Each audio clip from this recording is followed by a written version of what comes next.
We talk about languages and language learning and all sorts of other stuff, and we play games. Perfect. Okay, 3 of 4.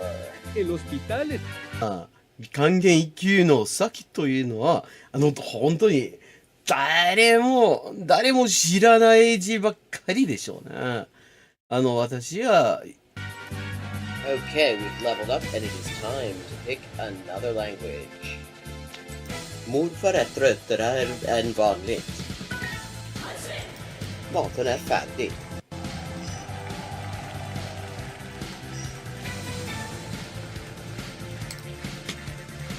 And let's see what we're doing when we get back. Greek. We're doing Greek when we get back. Ben neredeyse her gün okula gider.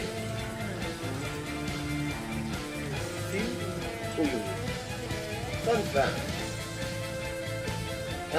Turkish. Hello, Shakespeare. How you doing? Fun fact, in Spanish, the word for bishop in chess is alfil. And that actually comes from Arabic. Fil. The same word fil as this. Meaning elephant, because the bishop traditionally was to represent elephant units somehow.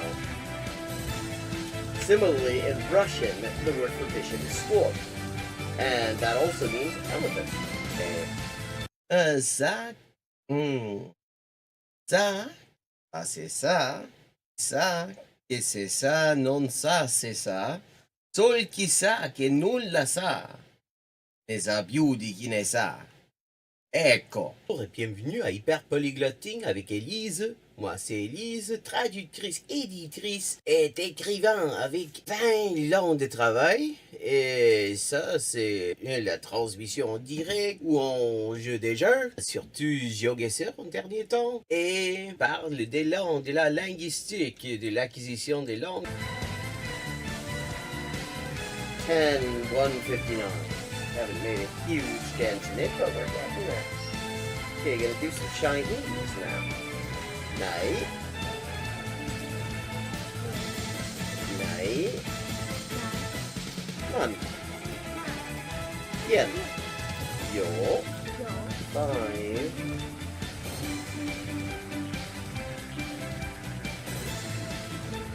Ducks are drinking wine. Bangvaz, okay, Bangvaz is duck. Okay, I have now leveled up. Let's see what the XP situation is now.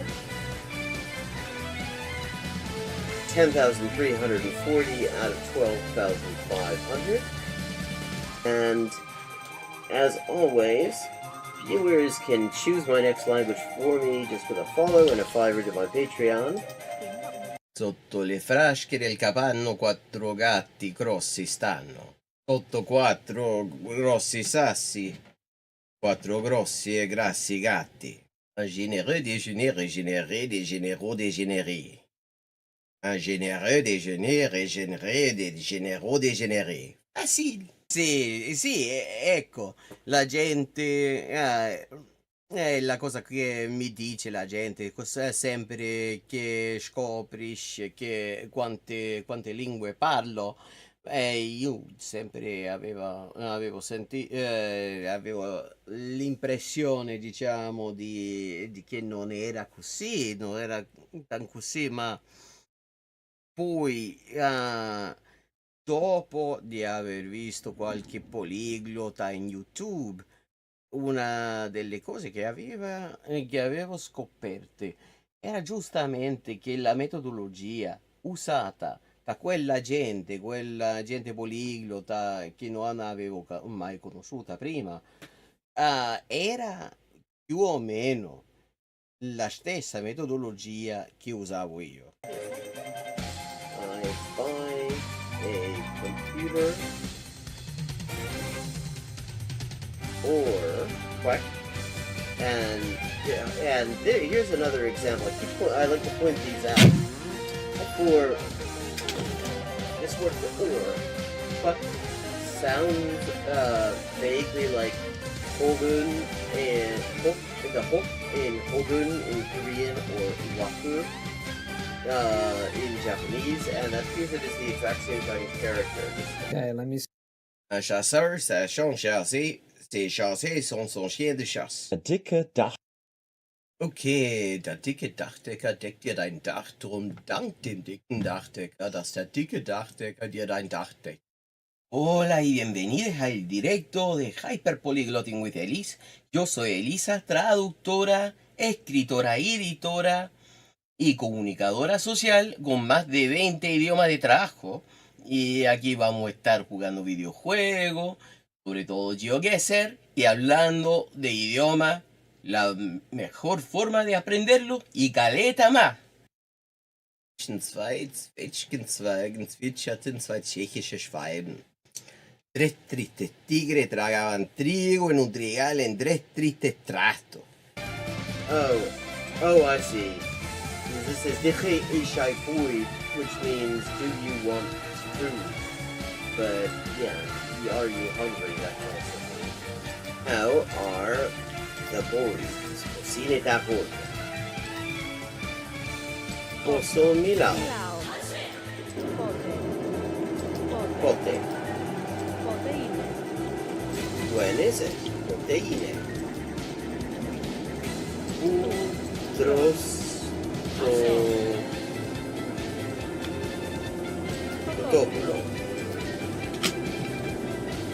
In the designated chicken eating area, obviously.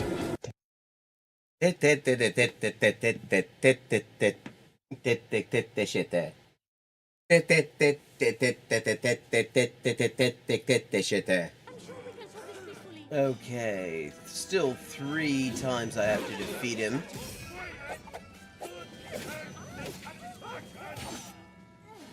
And I don't have a whole lot of health left. Liv. Messier. See, Livre. Liwell, livla.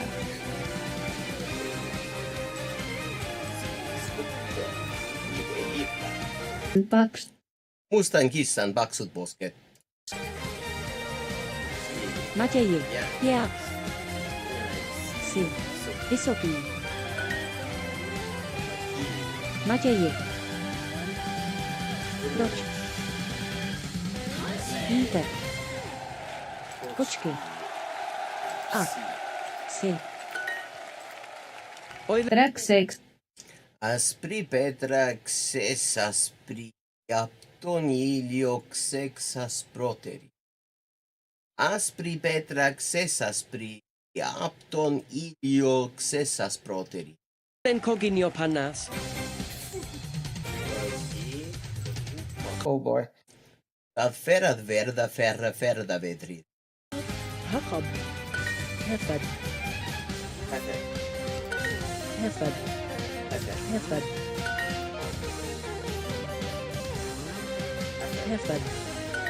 Hek. Hek. Hek. Саша Саша по шоссе несла сушку на счастье и сосала сушку. Саша по шоссе несла сушку на счастье и сосала сушку.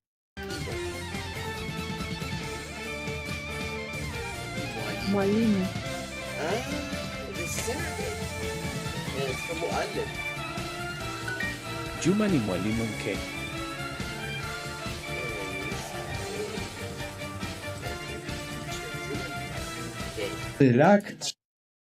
Ирак чима в чипах чемп чавю ченчи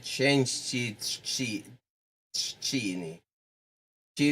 Чирак чима в чипа Чирак чима в чипцах чемп чавю ченчи чини. Бакакит алшит. Хикрine. Бакакит алши хикрine.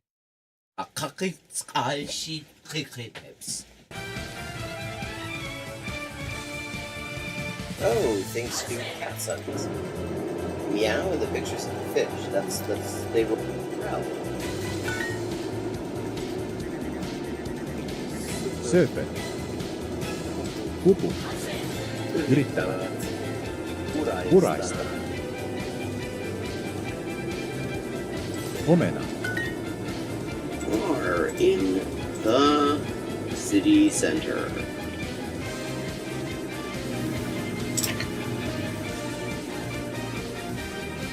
And it's got some interesting aspects to it. 여자는 어느 나라에 있습니까? 여자는 어느 나라에 있습니까? 여자는 어느 나라에 있습니까? Countries or living things. 兄の名前は Lo que pasa es que bueno, la banera, y esto se ve en tantos lugares, no es cuestión regional, sino más bien de un problema fundamental de la pedagogía oficial de los idiomas extranjeros, y que la manera en que se enseñan en tantos lugares, en las clases, en el colegio, no tiene nada que ver. Hello and welcome to Hyperpolyglotting with Elise. I'm Elise, translator, writer, editor, and researcher with 20 working languages, and this is a stream where we play some GeoGuessr, or sometimes other games, and talk about languages and language learning and all that good stuff. Lately, I have been trying out single country maps on GeoGuessr. Normally I've played World, but just to sort of change it up a little bit, last time I played, I think, Chile. I played Colombia, which was really hard, mostly because I don't know a whole lot about geography in Colombia, and also Japan. And this time I think we might change continents again, as I get my windows where I need them. How's everybody doing?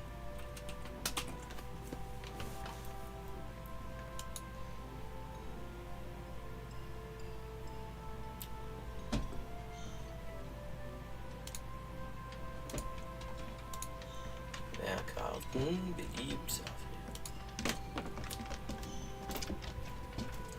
I think we'll do Austria to start out. And if you join my Patreon at the $5 tier, you can choose a country.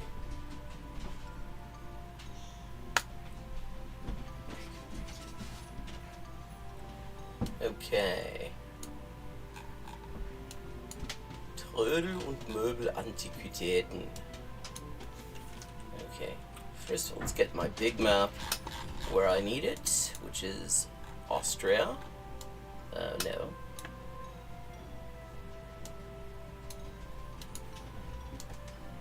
All the countries neighboring Austria have the same sort of internal organ shape to them.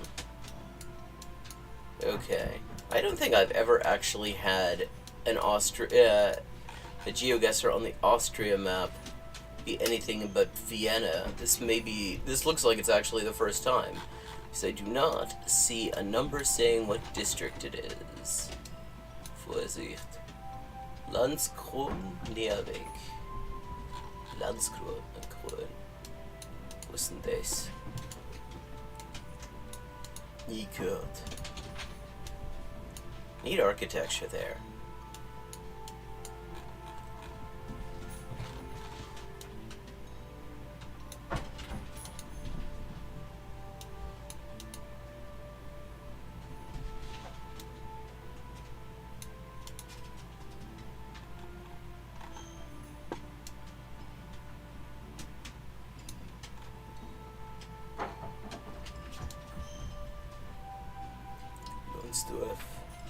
Herzogenburg, Amstetten, Mariazell, Kapfenberg, Nationalpark Seise, Windischgarsten, Rottenmann, Bad Ischl, Zell am See, Meierhofen, hoping that there might be a town that is big enough that on a low zoom level we find it, but it does not appear to be the case. So we're gonna have to see if we can find out more information.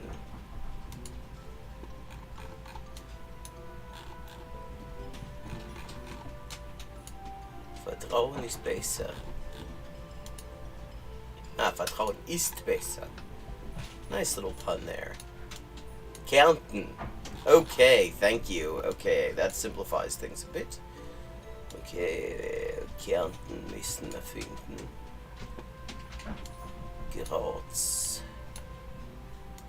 Fun fact about Carinthia, as it's known in English. That's where Arnold Schwarzenegger is from, and his accent is his like Kärntner dialect is so heavy that when he gives interviews in German, he gives in like German-speaking countries, he gives them in English because otherwise nobody can understand him. Burgenland, Kärnten, Steiermark. Oh no, that's not. Wait a second, that's Steiermark. Not Kärnten.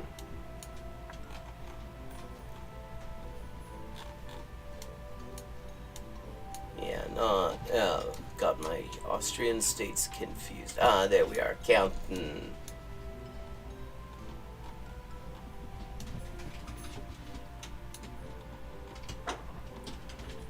Kärnten is bilingual, officially, because of the Slovenian-speaking community there. Villach, Klagenfurt, Launsdorf, Ruden, Saint-André, Eidhofen, Friesach, Breitenegg, Flottnitz, Reichenau.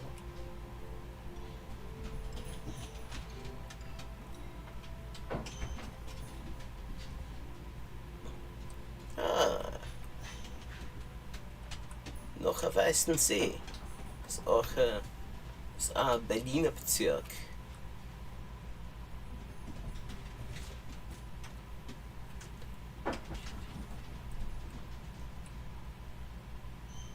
Reichenau. Okay. Wir wissen, dass wir uns in Kärnten befinden. Wo genau müssen wir noch rauskriegen? Landskron. Vielleicht Landskron. Okay, damit ist es einfacher geworden. Damit ist es ein bisschen einfacher geworden. Landskron. Okay. Siedlerstraße, es ist Steinbruchstraße. Rasenhickelweg. Michaelastraße.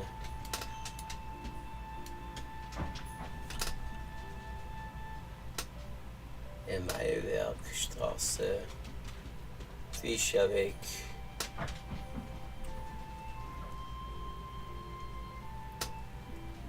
Damit ist die Sache doch ein bisschen einfacher geworden.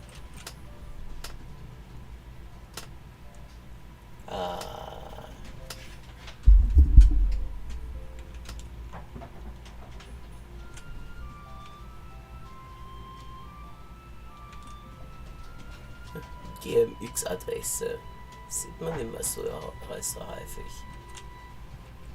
Okay, Hochfeld.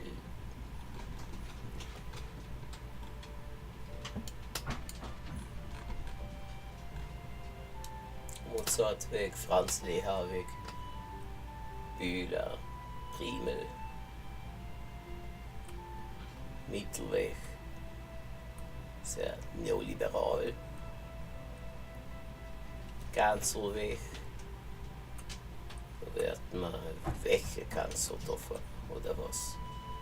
Adlerstraße, Goethestraße, Zellonweg, Näherweg, das war das.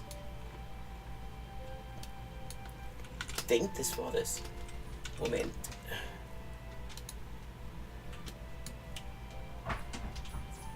Grill und Möbel. Ossiacher Straße. Näher weg.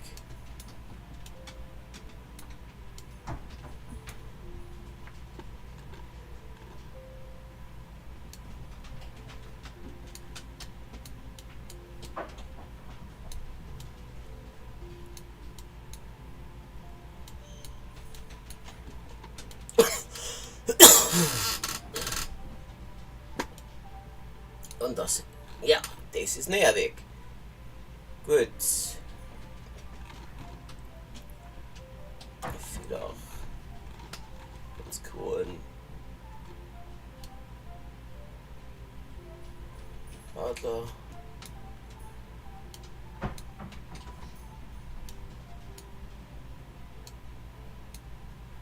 Wo ist das nochmal?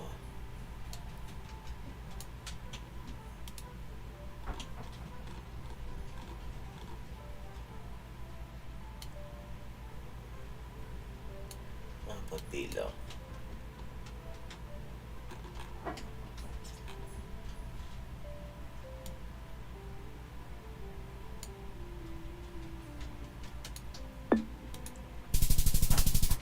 $5,000. Getting off to a good start. Now my record on the world map is 24,991. I have come very close to equaling that. I have never beaten it yet. Or equaled it, actually. But I've come close. Okay. Again, we know we're in Austria. But there's surprisingly a lot of Austria. Okay. Autowaschanlage. Okay, where exactly? Gemeinde Lengfelden. Gemeinde Bergheim.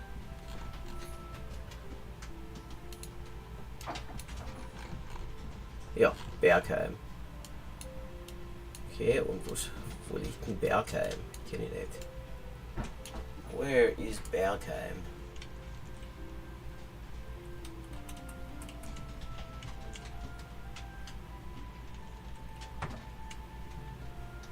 We shall find out. Gmunden, Neudorf, Innsbruck. Okay, vielleicht in Tirol? Das wäre eine Möglichkeit.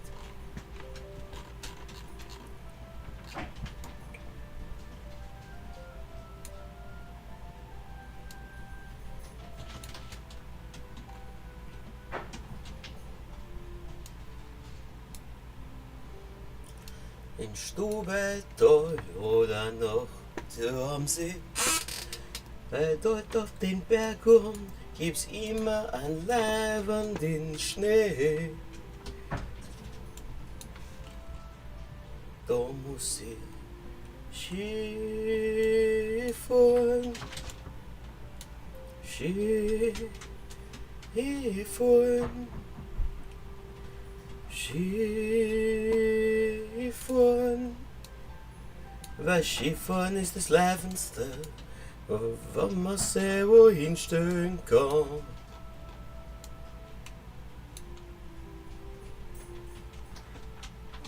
Okay. Ein bisschen weit weg. Eagles, Delfs, Fulkmest, Zill, Hall in Tirol, Finkenberg.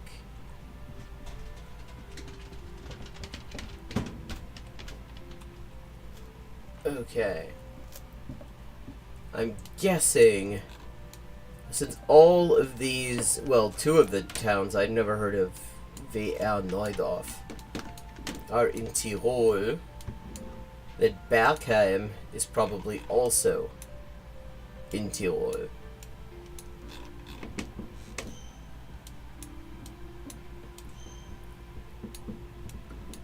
Beautiful place. I have some friends from a small village there.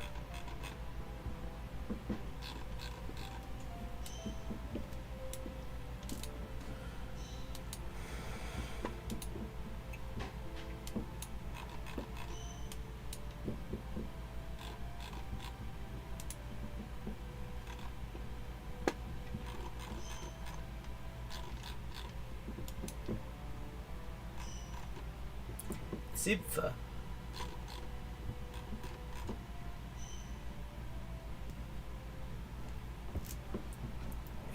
Fürstenbrunn. It's a bit of out of focus, but I think that's what it says. It's Handelszentrum Ost. This appears to be a major road. So with any luck, it will give us some locations that we're near.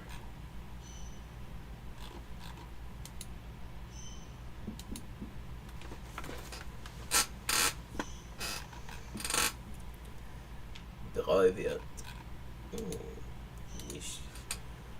Nicht schlecht.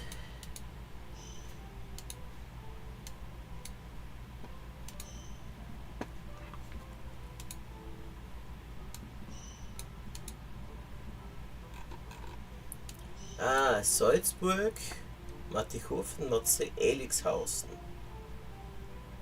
Okay, L 101 und 156.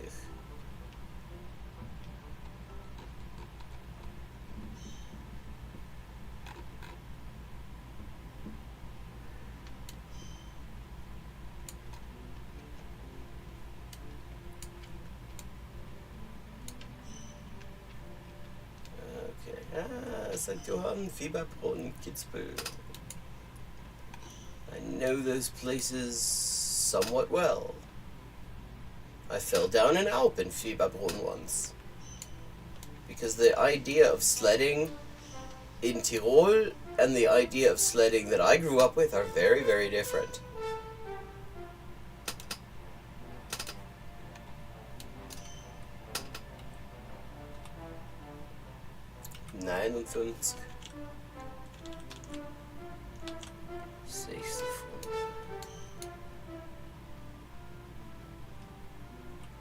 Looking for 156.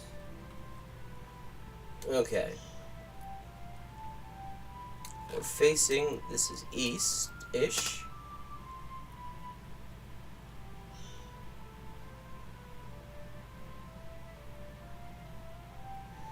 So, Salzburg, it would be to the south on this roundabout. Ah, there we go.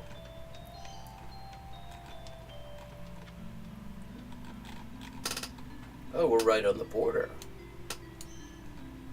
It's Mattighofen, Lengau, Eugendorf, Frankenburg.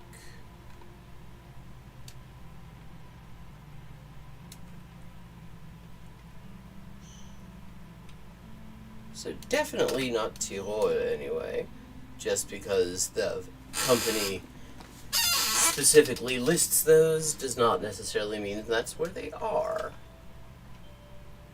Mauerkirchen, Höhenort. Heute.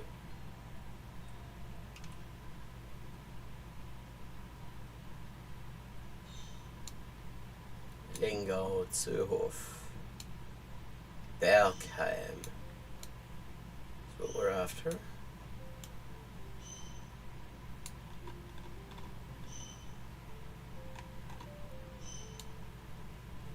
Werberg, Franking.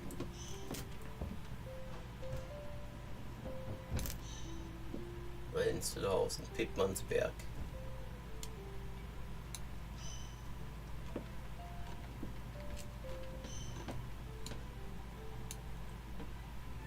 Bruck, Au, Vorau,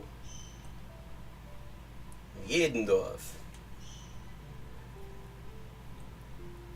Just any old village.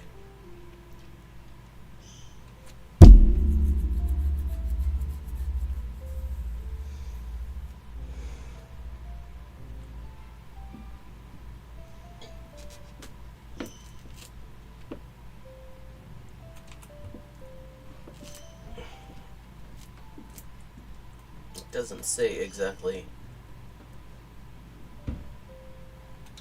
where on the 156 it is.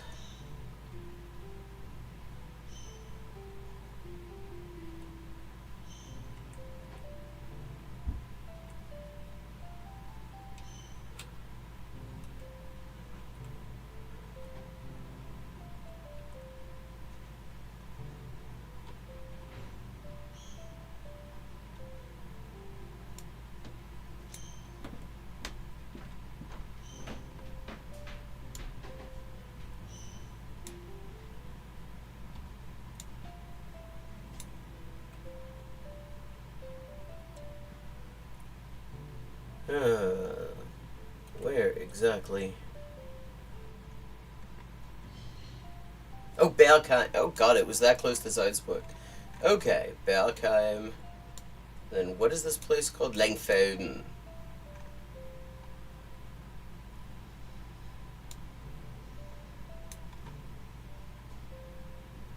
Breuwirt is right there.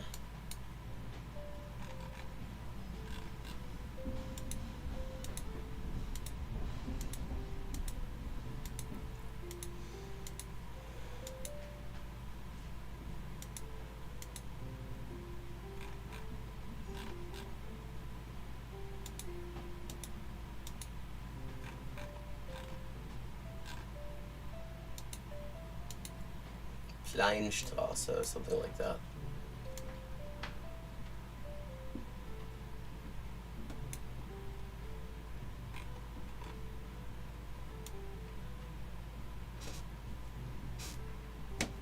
Langfelden.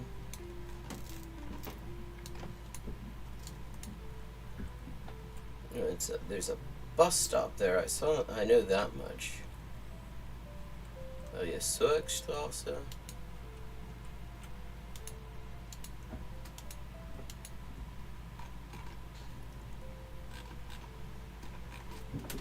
Leinbachstraße.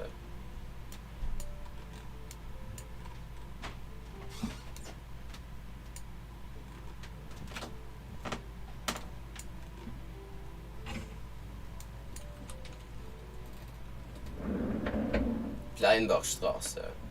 Eurogast. Okay, there we go.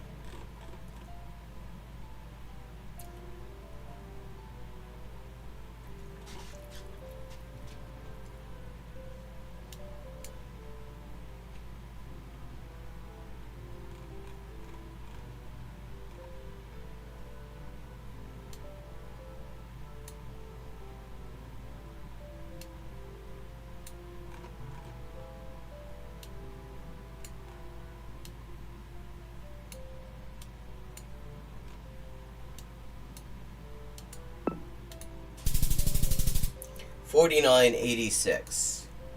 Okay, still just short of my record, then, is the best we can hope for if I get everything perfect from now on.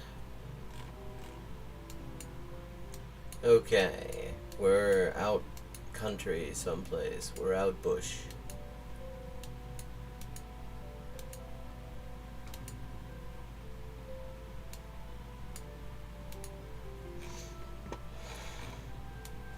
Oh, and we've got a sign that will be very helpful to us, I think. Okay. This is a road that goes from Vienna to Hungary.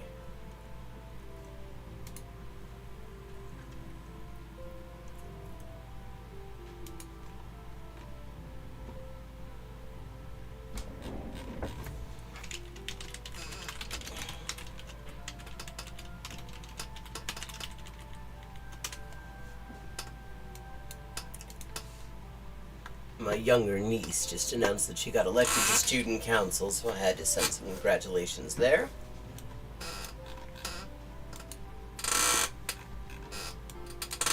Okay. Oh, that's easy. It's an Autobahn. A2.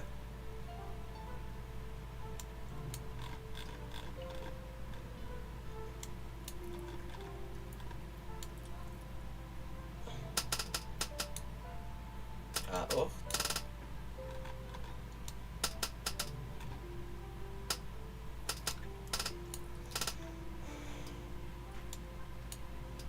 Hey, River Rune, how you doing?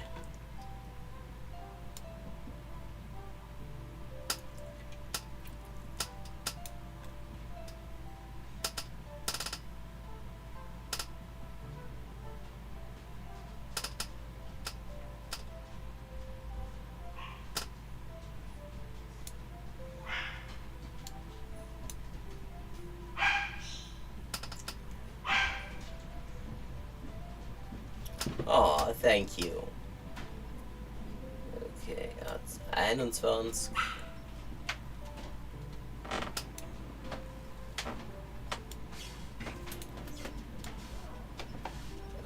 here.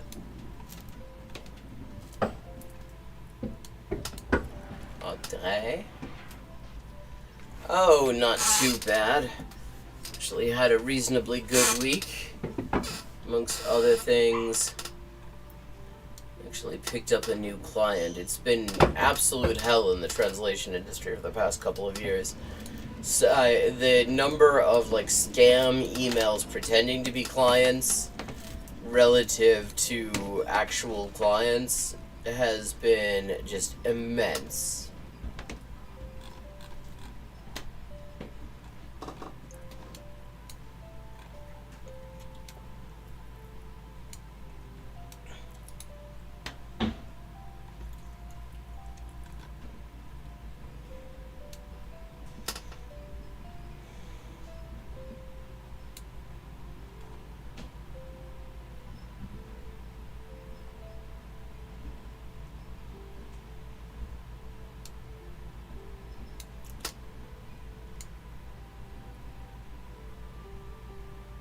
Oberwart.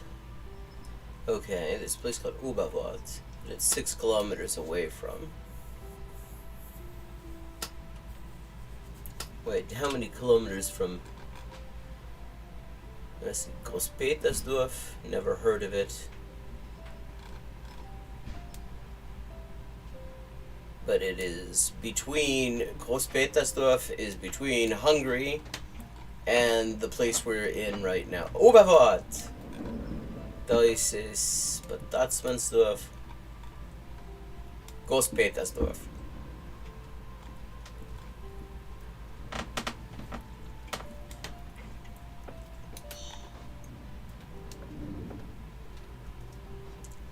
Oh, not even bots, it's overpayment scams.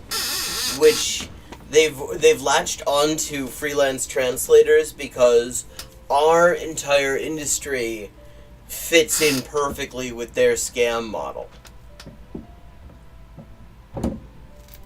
Because like everything that seems dodgy to like normal people does not to freelance translators, because we're used to people with somewhat unconventional English sending us emails out of the blue asking us to translate stuff that we can't imagine anyone would want to read. That's the job. That's how that works. So, like, you really have to be careful on a certain level, because the only thing that you can really use to tell that somebody's definitely not legit is the payment method. So I got stung by one of these assholes once a few years ago. Like seriously stung. And since then I've developed a strategy in order to Eisenzicken. A nice name there. Iron bitches. But that's fun stuff. So so we're somewhere around here. Okay, neat.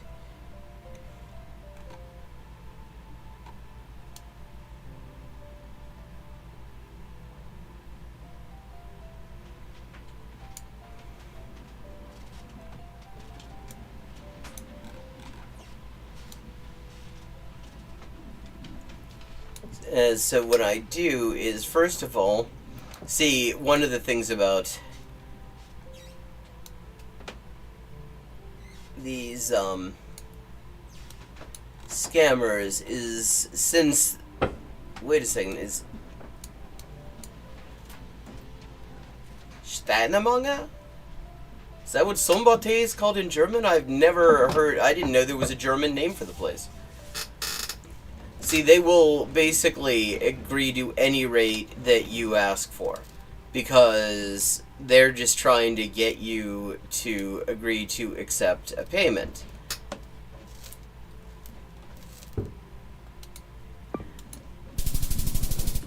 So what I do is, I will name an ambitious rate and say it has to be paid up front. Which, I mean, paying up front is something for new clients I kind of always ask for that.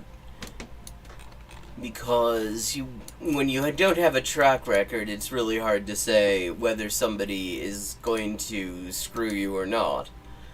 So I do that, and, you know, first of all, like, real clients have budgets, so if they're a real client, there's a chance that they will try to haggle on my rate at that point. If they don't, then Dreismauer. And then it's all about the payment method, because the way these scams work is they will pretend to be doing a wire transfer. But it isn't a real wire transfer, because a real wire transfer has certain protections against this sort of thing. Like, you can, if a transaction turns out to be bullshit, you can get it reversed. But so they will make you think you're getting a wire. Okay, we're in the wine country. I think that's probably Oberösterreich. Hard to say. It's a lot of Austria I do not know. So they will want to pay with a wire transfer and just insist on that. And they don't want to do PayPal either, because again, PayPal will not work for their scam, because the money in a PayPal transaction is always up front.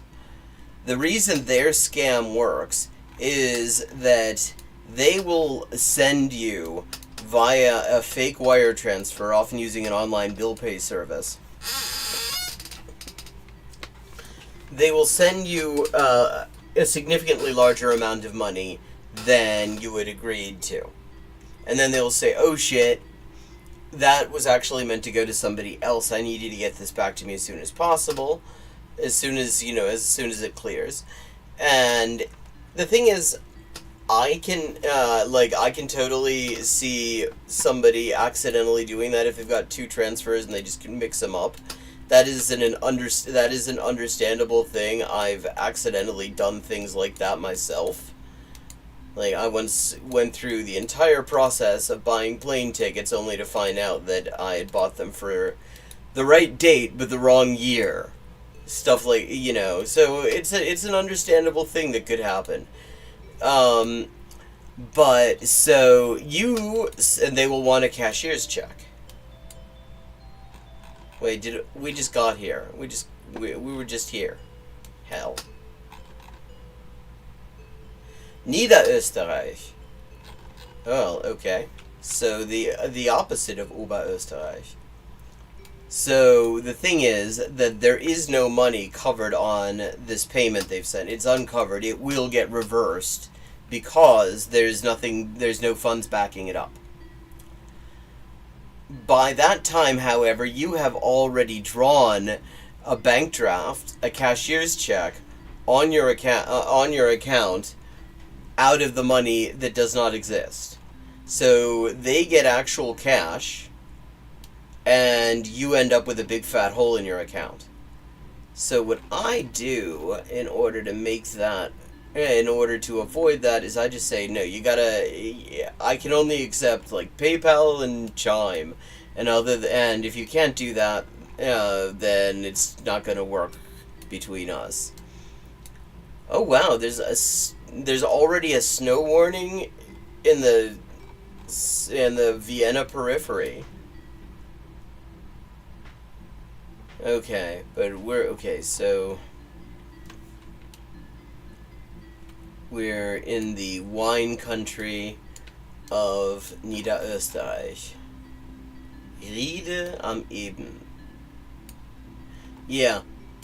I mean, because the thing is, if somebody is legit, and they're also willing to pay my top rates, I absolutely do not want to scare them off, because I like getting paid my top rates. It's like in translation, it is one of my favorite things when somebody will pay me my top rates. So I don't want to scare somebody off who's the real thing, but I don't want to end up getting screwed like that again. It took a lot of effort to get that sorted out. My bank were assholes about it. Like, my bank manager was in on every single step of this transaction because I kept coming in, because I kept getting these emails frantically saying, where's the, you know, Sitzenberg and Reidling. Okay. And we have some place names, but I'm guessing they're all very small place names.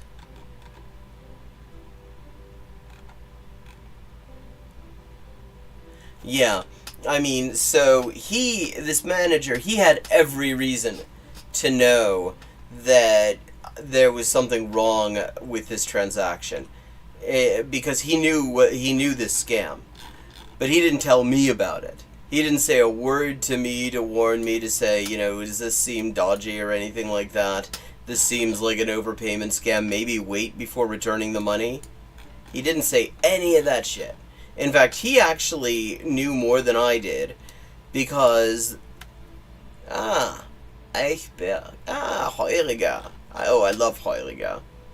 Yeah, I mean, this guy, the bank actually knew, because the check, this uncovered third-party check that this scammer sent, went directly to the bank, because otherwise I would know something was up. The only way it worked is if I thought I was getting a wire. And so, if he had told me that, I would have said, hold on, that doesn't make any sense, that sounds like some bullshit, and I wouldn't have done anything. Instead, they waited until I came in and said, something's wrong, suddenly my account is overdrawn by $4,000. And the guy just looks at it one thing, and yeah, you got scammed. It's like, motherfucker, you were there every minute of this thing. You didn't think to tell me? I was like in his office talking at length, explaining why I was so worried about this. And he didn't think to just say, maybe hold off on repaying that because that check probably isn't going to turn out to be covered? Or even just tell me it's a check or something like that? No. I mean, so they let me sit on it and tried to suggest that I was to blame for it, and even though I got completely screwed over.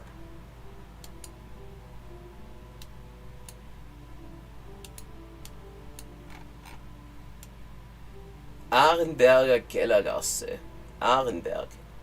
In der bekannten Weingasse im Herzen Niederösterreichs, inmitten der Weinrieden auf den Löshängen von Sitzenberg, Reidling und Trösmauer, dessen köstliche Sorten in den Kellern am Eichberg gekeltert werden. Hello, Atta, how you doing? Sitzberg. Yeah. I mean, in the end, after much back and forth, they admitted that they should have told me that because they knew before I did that it was a scam and didn't tell me, and so they admitted I wasn't to blame for it, that they actually should have informed me, and so in the end it worked out reasonably well, though I lost that bank account. Sorry to hear that, Atta. Trying to find Sitzberg and Arenberg in Lower Austria.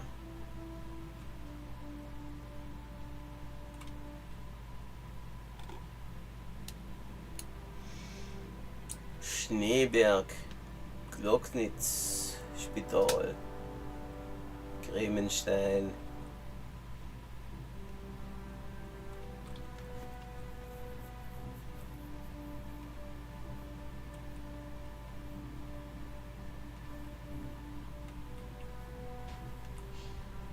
Dresden, Heimfeld.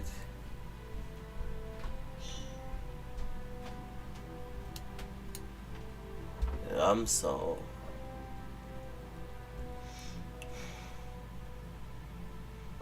Ruhe im Gebirge. Öd.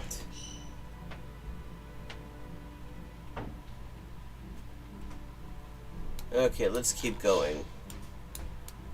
Maybe we get a larger street with some place names that are easier to find. It's the trouble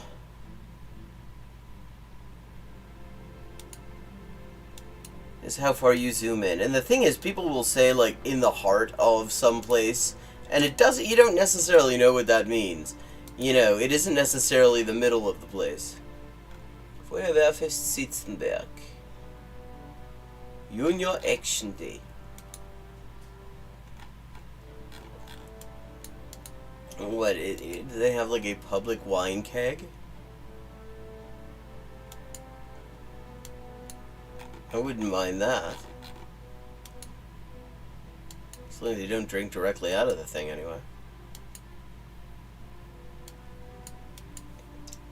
One of my favorite things in Austria, in like Vienna, the periphery, is you have these little, they call them Heuriger. And then what they are is they're restaurant, bar places associated with a vineyard, with a winery. And so they're bringing in, so they're just bringing it in by the barrel from their own winery, and they have amazing atmosphere. Sometimes there'll be like accordion players taking requests and stuff. And amazing wine.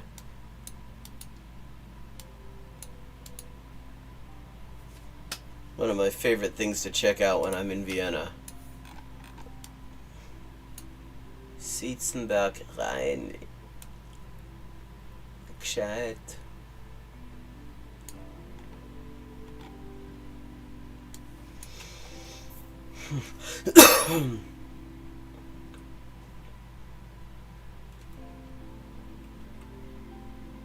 Vornitzdal. Sockhöf.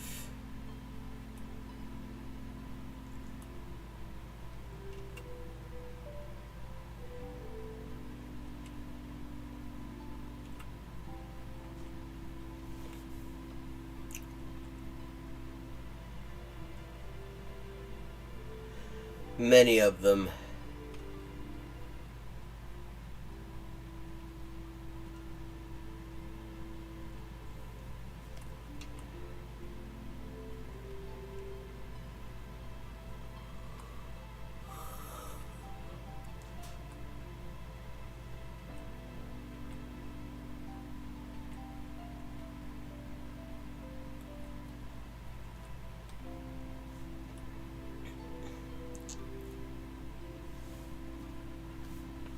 Well, let's continue to look at the gorgeous wine country. Maybe we'll get someplace that provides a little bit more useful information to those of us who have not been to this part of Austria before.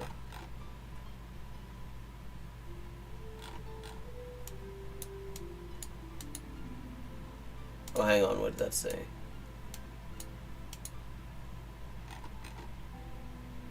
Ah, Arenberg.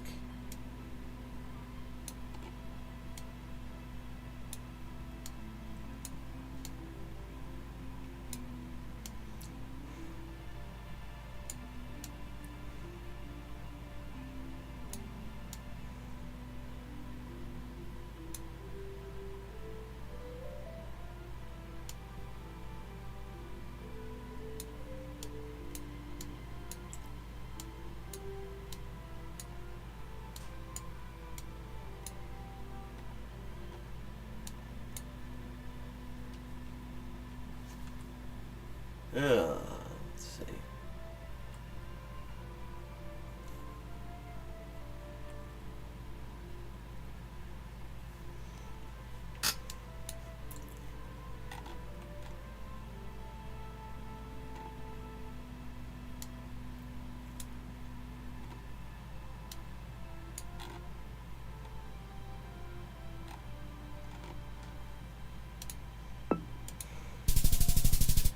Oh, way off.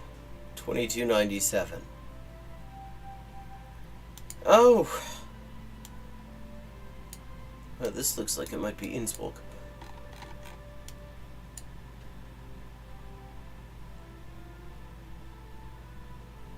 Besitzstörungsklage. Sehr österreichisch. definitely in the mountains.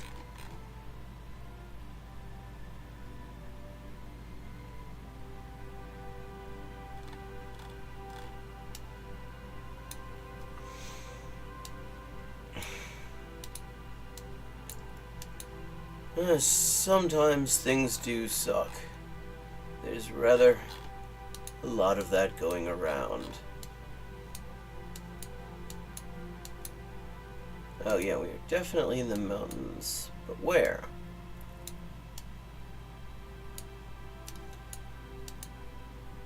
I mean, this could be Tyrol. It has that feeling to it.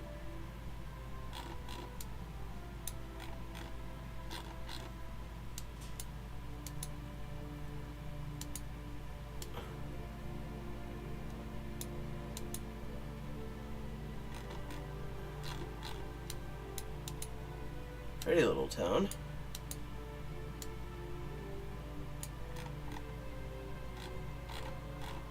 Yeah, feel free. Yeah, Tyrol. We're in Tyrol. Okay, I thought we were. That is the state flag of Tyrol.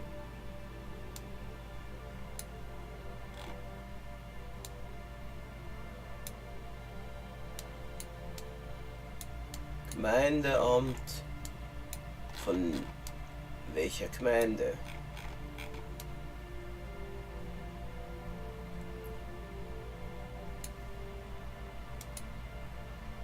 Oh shit, that's not great. Will the insurance cover the I mean, there should be a warranty on the repair itself, which hopefully should deal with it. That's kind of disastrous. Ah, Wörgl, 5 Kilometer von Wörgl entfernt. In welcher Richtung? Okay, I know exactly where this is. I've been through here. Holy shit, yeah, like, friends of mine live right around here. I have actually been through this area. I knew it looked familiar. 3 Kilometer von Kirchbichel. Okay, so we're east of Kirchbichel.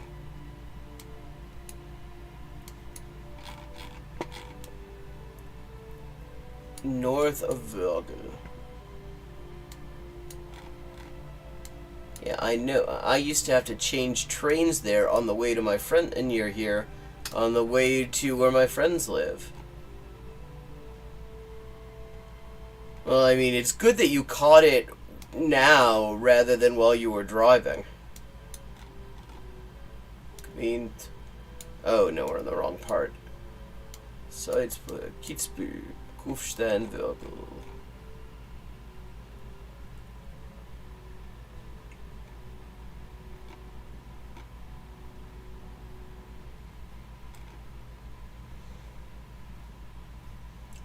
Okay.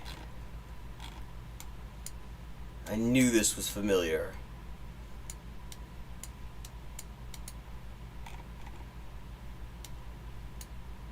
Schweich.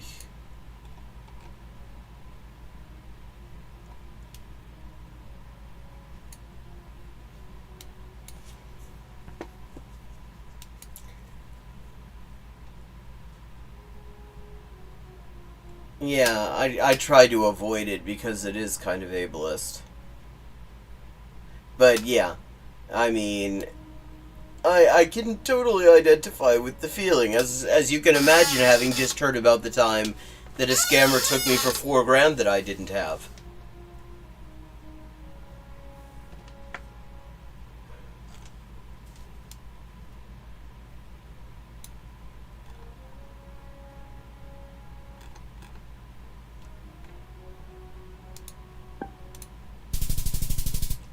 $48.16.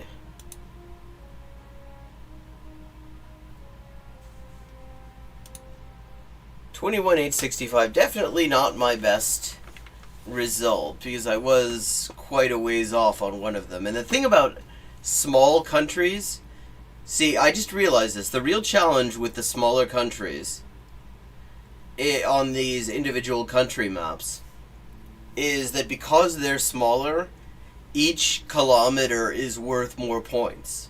Like if you do it worldwide, then you can get you don't have to be anywhere near as close to get the same score. But in a small country like Austria, you can lose 2,000 points for being 65 kilometers off, as I did.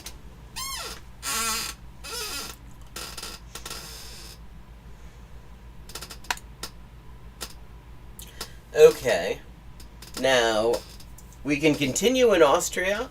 I think I might choose another country, and if somebody wants to choose a country for me on here, then joining my Patreon at the $5 tier will entitle you to choose a country, one of the country maps.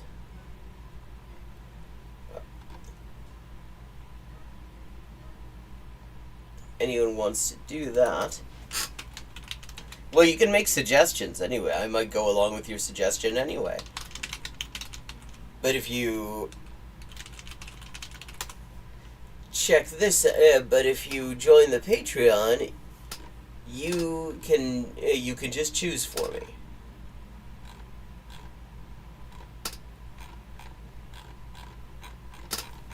I'm just gonna sort of go at random right now. Let's see.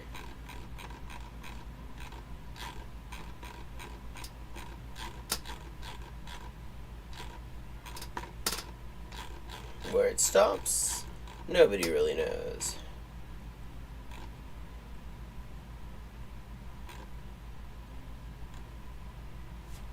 Oh, Jersey would be so hard. I mean, on the one hand, there's not a whole lot of Jersey, but on the other hand, Jersey is so tiny that every kilometer would probably count like 100 points. But first, I'm going to take a little bit of a bio break. I will be back in just a few minutes.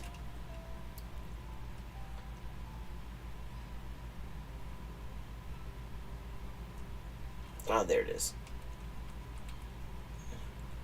Come on, where the bloody chat window?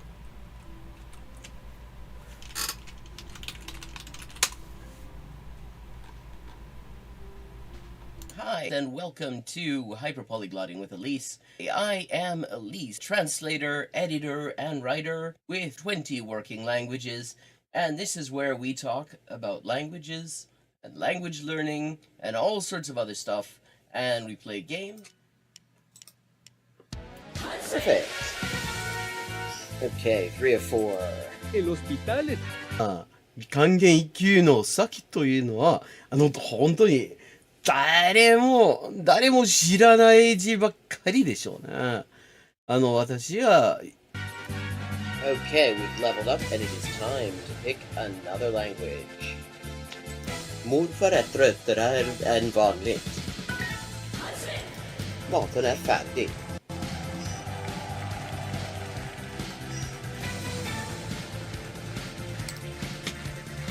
And let's see what we're doing when we get back. Greek. We're doing Greek when we get back. Ben neredeyse her gün okula giderim.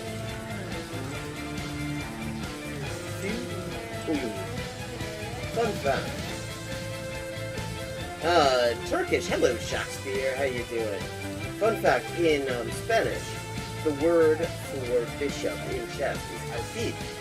And that actually comes from Arabic. Fil. The same word fil as this. Meaning elephant, because the bishop traditionally was to represent elephant units somehow. Similarly, in Russian, the word for bishop is squab, and that also means elephant.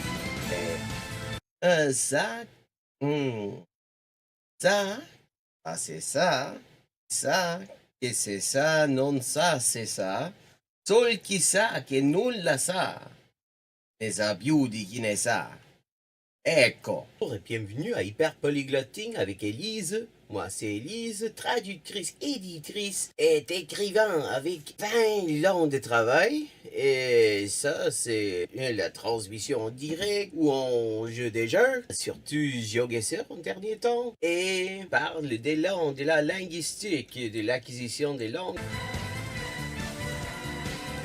10-159. Haven't made a huge dent in it, but we're getting there. Okay, gonna do some Chinese now. Night. Night. None. Yen.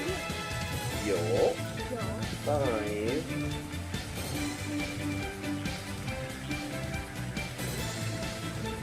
Ducks are drinking wine. Bangba, okay, Bangbaz is duck. Okay, I have now leveled up. Let's see what the XP situation is now. 10,340 out of 12,500. And as always, viewers can choose my next language for me just with a follow and a $5 to my Patreon.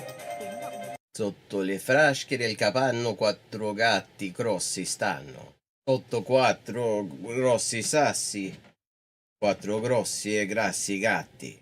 Un généreux déjeuner régénéré, des généraux dégénérés. Un généreux déjeuner régénéré, des généraux dégénérés. Facile. Sì, ecco, la gente... è la cosa che mi dice la gente, sempre che scopri che quante lingue parlo. Io sempre avevo l'impressione, diciamo, di che non era così, non era tan così, ma poi dopo di aver visto qualche poliglota in YouTube, una delle cose che avevo scoperte era giustamente che la metodologia usata da quella gente poliglota che non avevo mai conosciuta prima, era più o meno la stessa metodologia che usavo io. I buy a computer or what? Here's another example. I like to point these out. For this word for or sounds vaguely like Hogun and the hok in Hogun in Korean or Waku in Japanese, and that proves it is the exact same Chinese character. Okay, let me see. Un chasseur, sa chambre chassée, ses chassés sont son chien de chasse. Der dicke Dach. Okay, der dicke Dachdecker deckt dir dein Dach, drum dank dem dicken Dachdecker, dass der dicke Dachdecker dir dein Dach deckt. Hola y bienvenidos al directo de Hyperpolyglotting with Elise. Yo soy Elisa, traductora, escritora, editora y comunicadora social con más de 20 idiomas de trabajo. Y aquí vamos a estar jugando videojuegos, sobre todo GeoGuessr, y hablando de idiomas, la mejor forma de aprenderlo y caleta más. Zwei Zwetschgenzweigen zwitscherten zwei tschechische Schwalben. And I'm back. So, where are we going?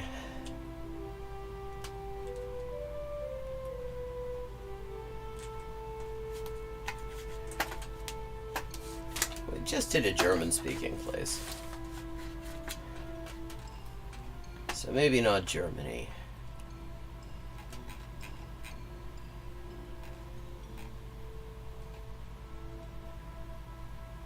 South Africa, perhaps. Let's do some South Africa. I haven't done South Africa in a bit. And it's big enough that the points won't be it'll be a little bit more forgiving points-wise. So, okay. That is not informative graffiti. I was hoping it would tell me what language it's in. Okay, this looks kind of semi-desert. It's giving kind of Karua. Dalk.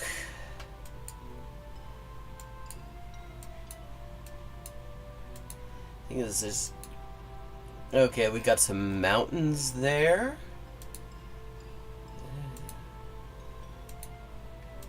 Soms dalk in die Kaap? Die Kaap is groot.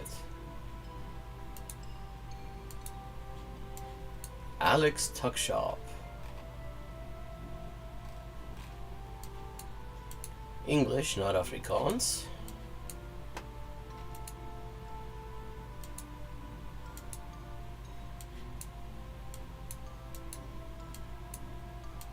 Like, how do I get to a main street here?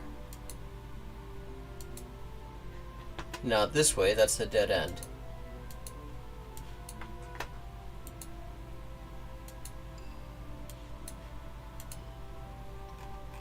So's this. Machtig.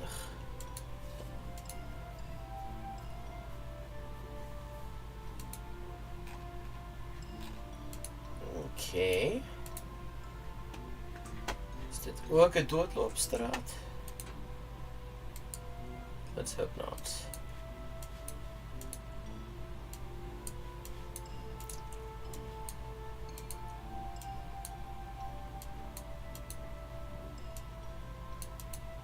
Come on, something must lead out of this neighborhood and into a main street. There's gotta be something here.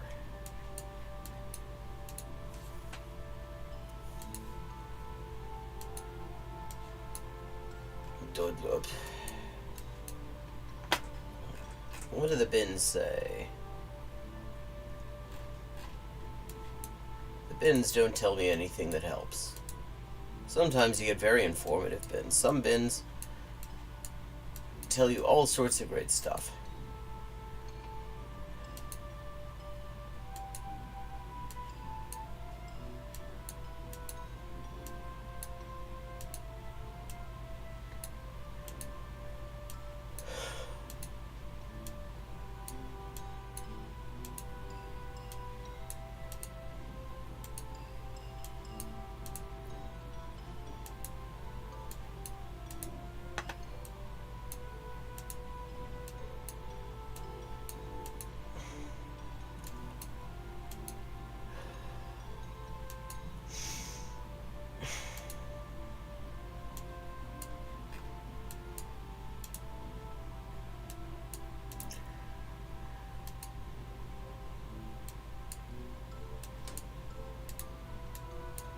Like, come on.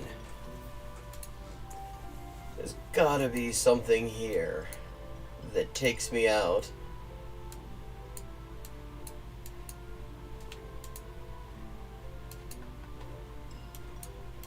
Of this neighborhood and into some major road or something.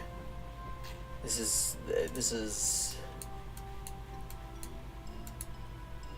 is like nearly as bad as US suburbs on GeoGuessr. It will also constantly take you to dead ends.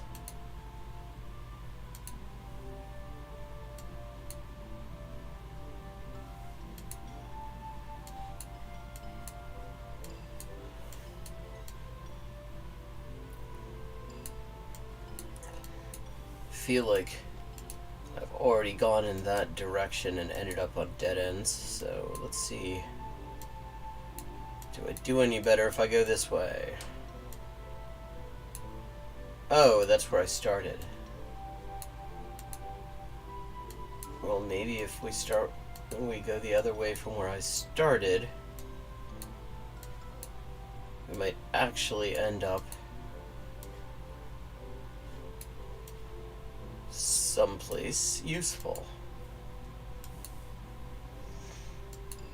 for GeoGuessr purposes. Okay, that's a dead end. That's useless.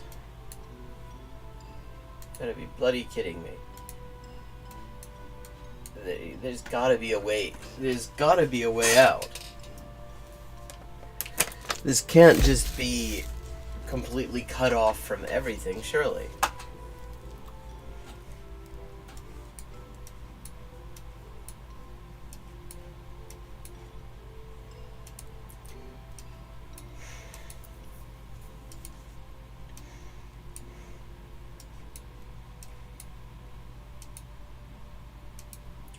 Bugger.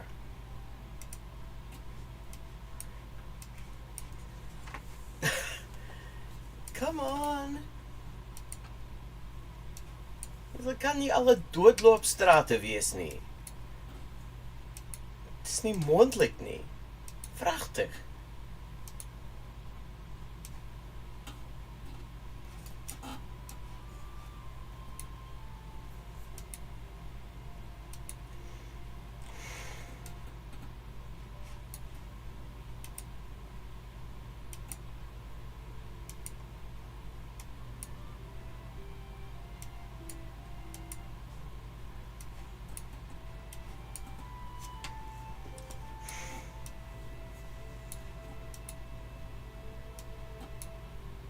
Oh, we were already here.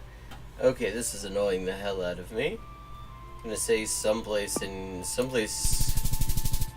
Oh, well, I was right about being by the Cape.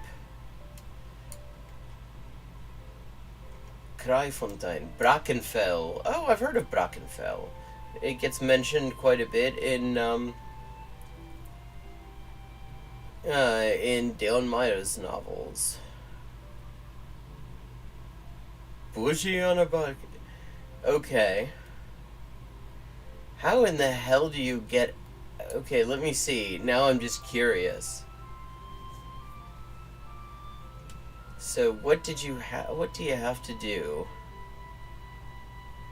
Oh wow, I did really badly. 209 points out of 5,000. But this was just driving me out of my mind. Like, okay, so the way you would have to do this is you would turn right, get to Monterey Road, turn left, end up on Bel Air Drive, and then... Okay. Okay, more of a main road.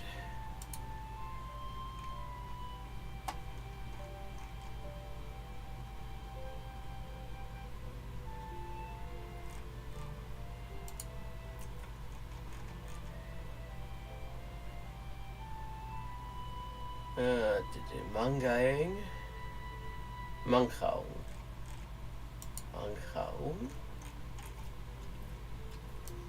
Hamilton.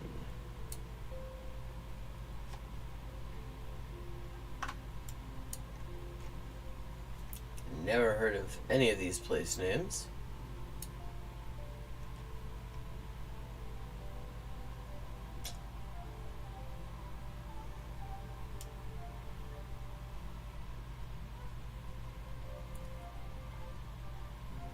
Welcome, Christiana.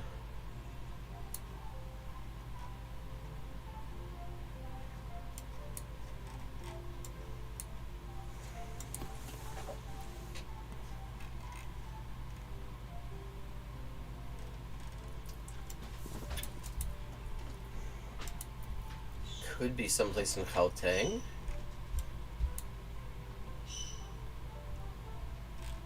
Herman Fixit Mashaba. Interstate bus. Doesn't say inter which states though. Vote ANC. This must be fairly recent because there was just a general election there.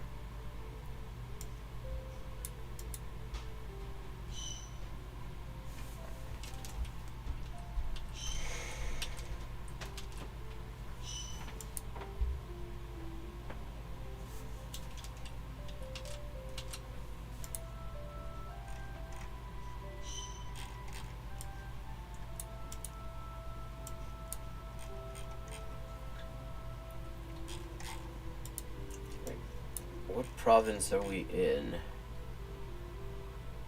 Unjani. Okay, could this be someplace KwaZulu-Natal maybe?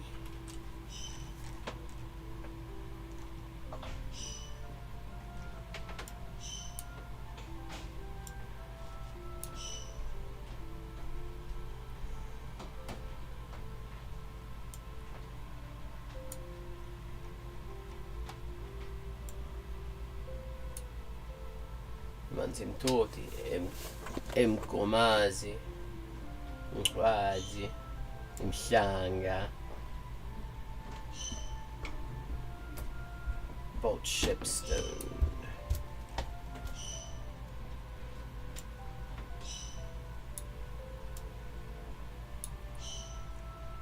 Tungati. Qadi. Could be. Might be in KZN, but it's hard to say. Feel like there's probably a city attached to this. This feels sort of urban or peri-urban.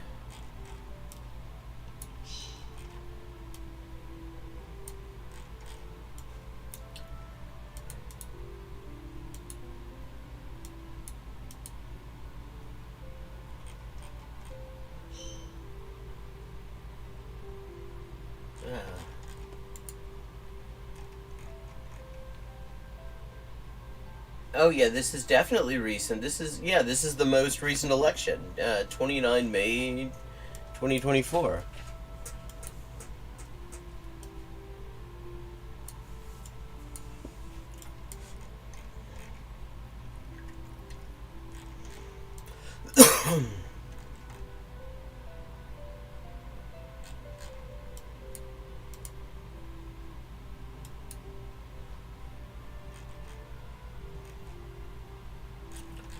Interstate bus lines, but not saying what state. Super Bowl.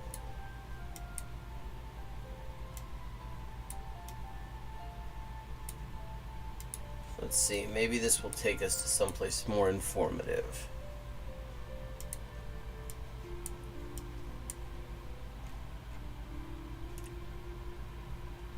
Robert Burns Street, Hamilton. What the hell is that? Oh shit, the lens just came off my webcam.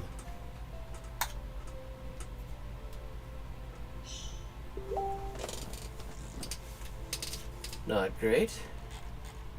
Back on now, though.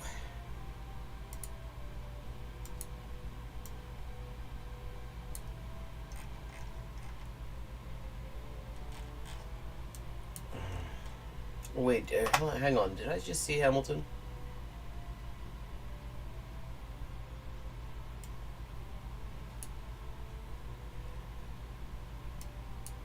Klarvater, Umhlazi, Umhlanga, Winterton, Umnambitsi.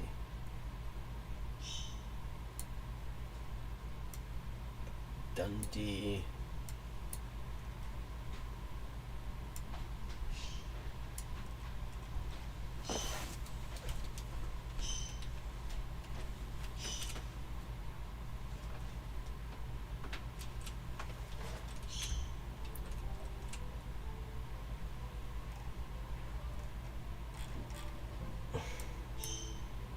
Hamilton and Mangaung. I've never heard it. Well, the only Hamiltons I know of are in, like, Ohio, Ontario, and NZ.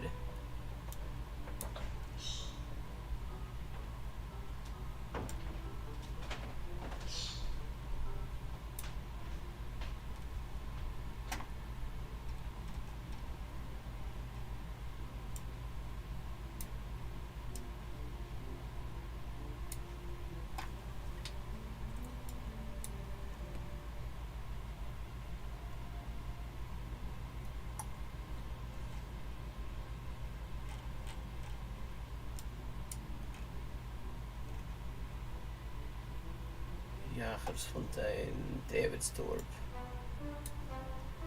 Petrusberg, Winterton.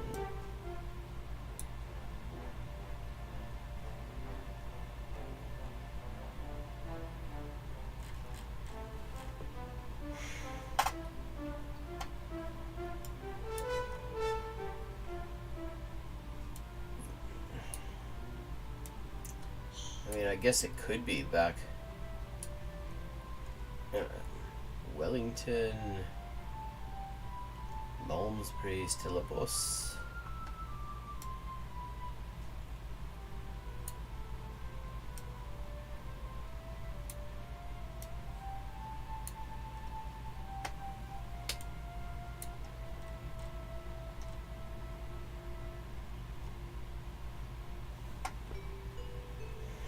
Okay. I feel like these palm trees are telling me we're someplace near the sea.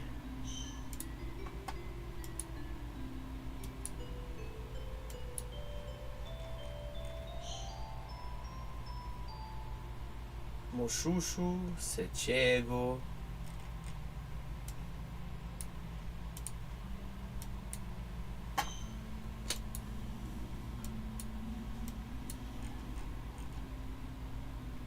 Makoa. Let me see. Let's see if these addresses give me more hints.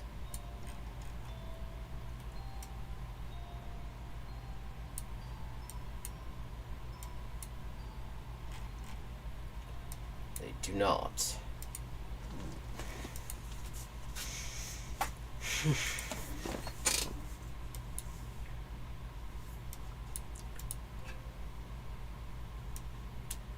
This definitely feels like it's by a fairly major city. Everything's backlit. That's mildly annoying. It's harder to see.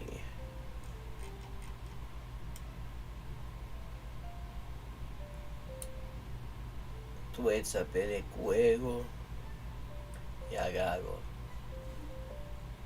Okay, that does not sound Isizulu to me. That sounds like that maybe Sesotho. If it's Sesotho,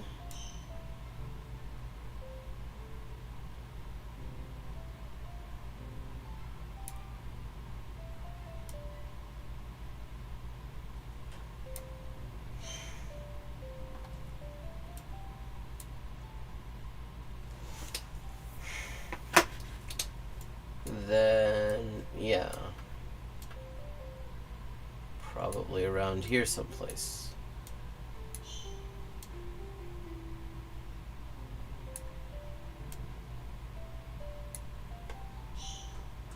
No, not all the way there. Polokwane.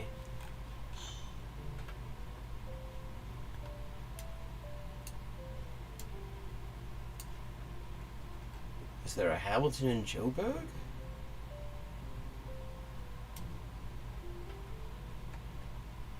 Aanval, Vereniging, Borki, Lodestrift, Midrand, Tembisa.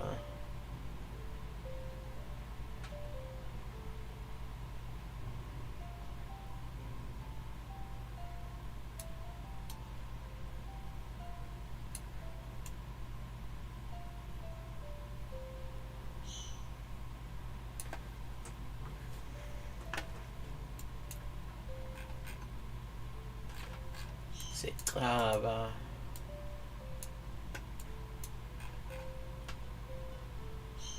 Showmax. The South African streaming service that I would like to get set up on, except you need to have a South African mobile phone in order to do it, and I don't.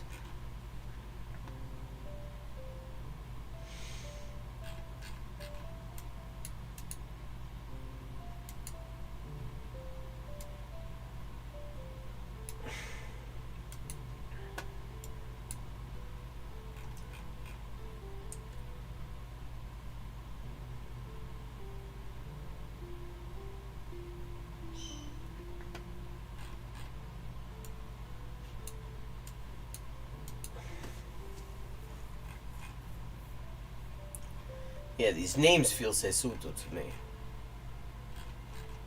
Lots of ung and eng at the end of them.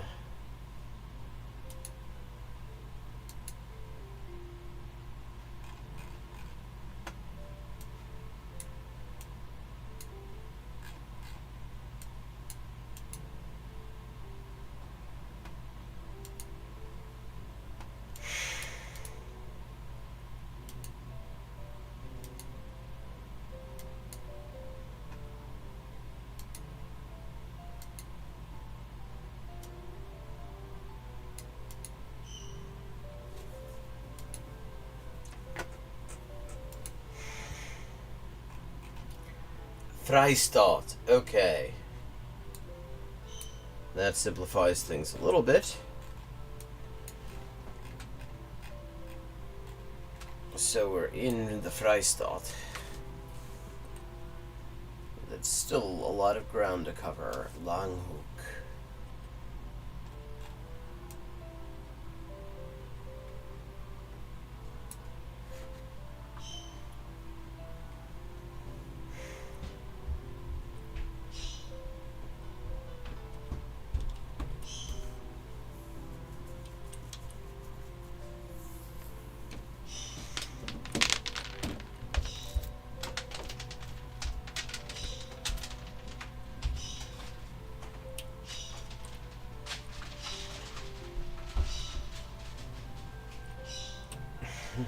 Brug.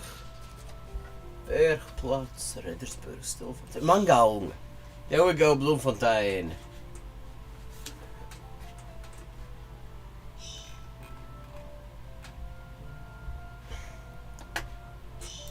Okay.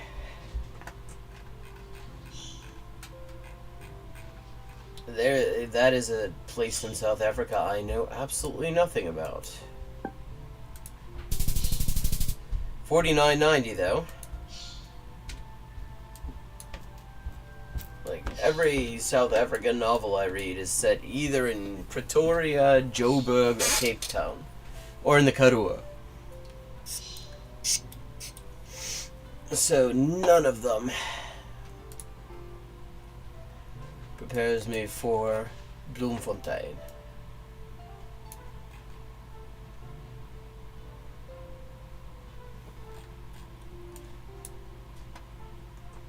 Okay, this looks a bit posh.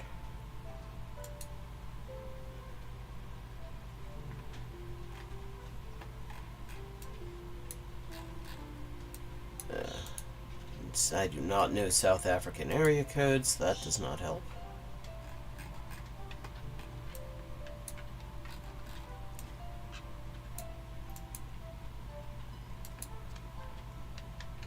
Like, it's fairly green, so I'm not thinking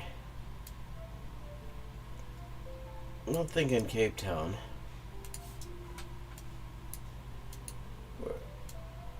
This definitely looks like a place with a bit of money to it.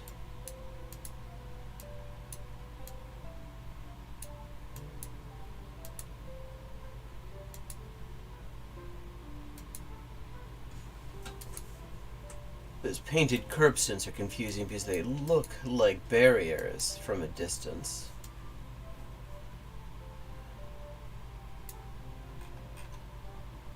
Kudu Road.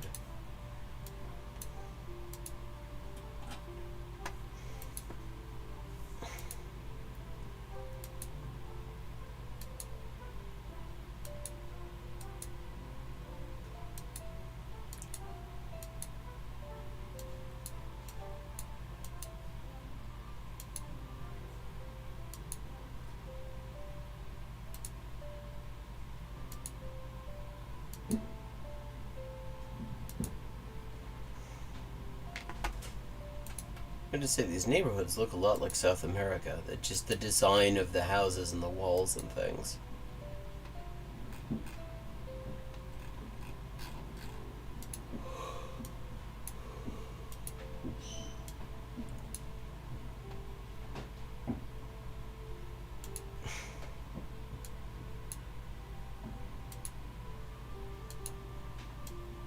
Please, not another hell of dead ends.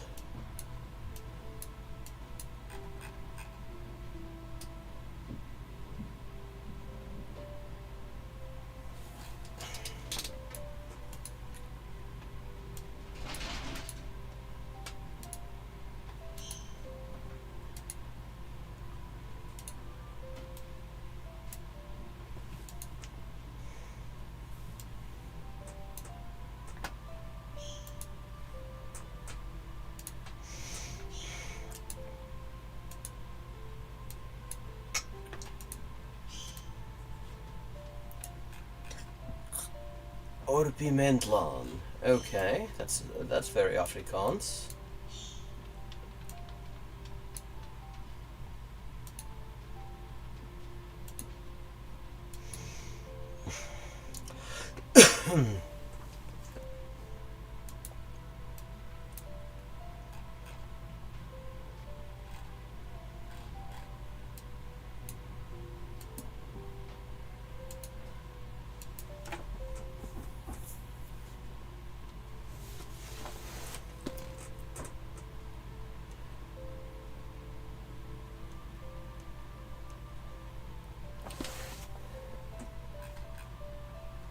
Kuduweg. Yeah, more Afrikaans street names. Oh wait, weren't we just on Kuduweg? I think ons was. But okay, here we go. Here's a more major street. Okay, we've got some, looks like mountains in the distance. That begins to seem very Cape. Hang on, did that tell me? Zwartkoppies Road, Lenasia, Alberton. Oh wait, are we...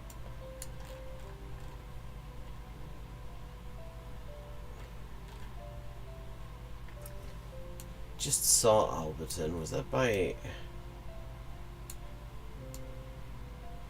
See, it's the O554.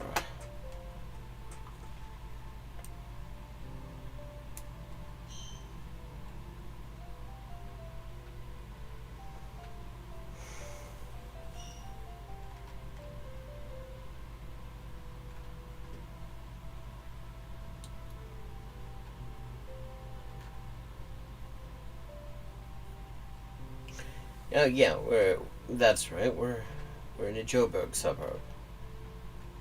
A Joburg. R554.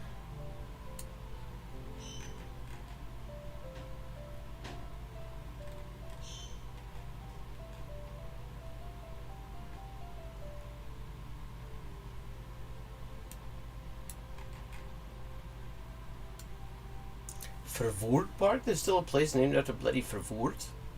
Fuck off.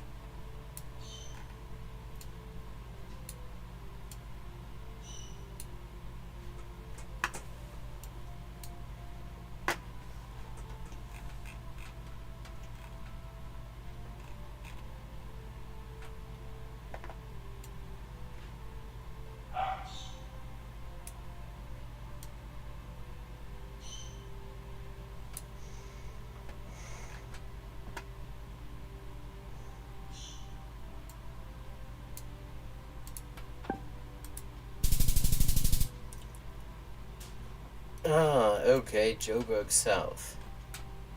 Ah, Orlando, como vai?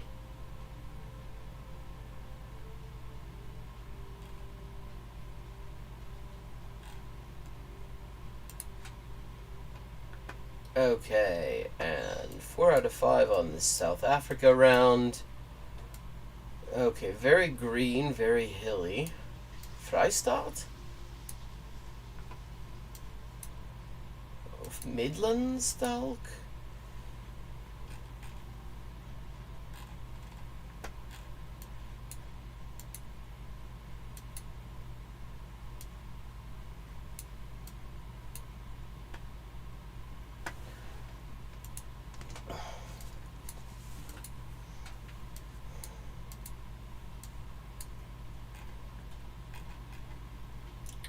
D 2022. Oh wait, there's no more. There's no more there.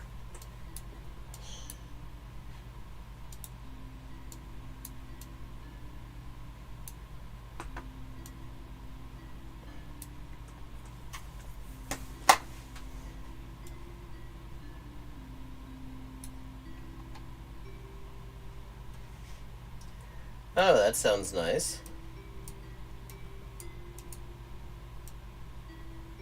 Trying to figure out where in South Africa I am.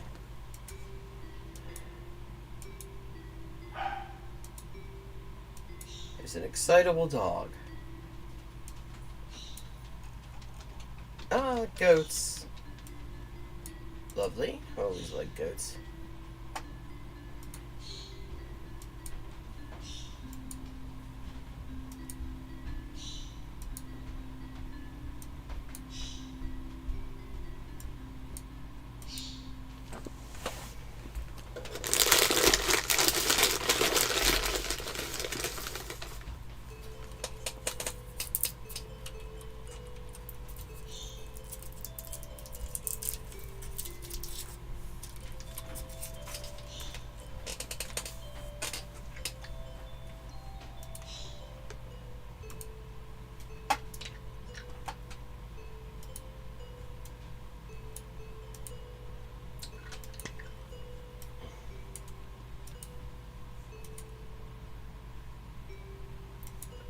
So, someplace very hilly, fairly green.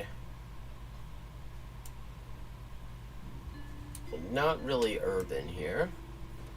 Though perhaps not far from an urban area.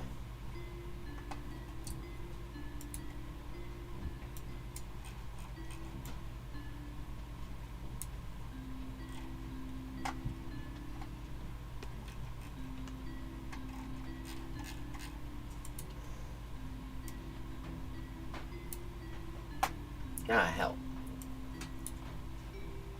Mouse did that annoying thing.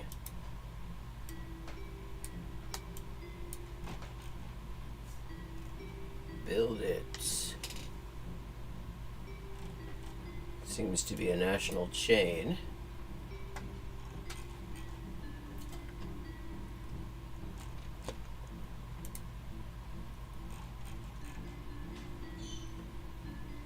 Quantende Omshope Mandeni Omshope. Okay, that's Isi Zulu, I'm pretty sure.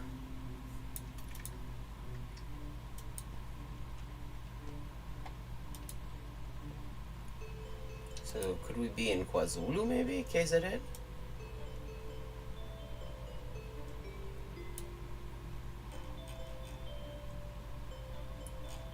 Okay.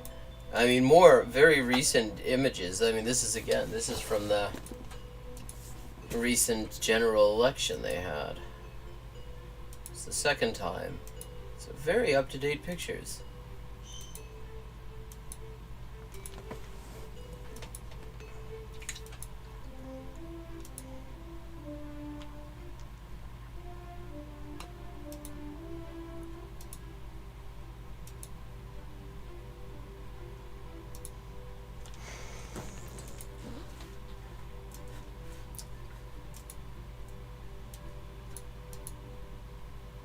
Okay, a sign telling me where near would be very handy around now. This is Mandeni. Although, I mean, the language, okay. Tulani. Feels isiZulu.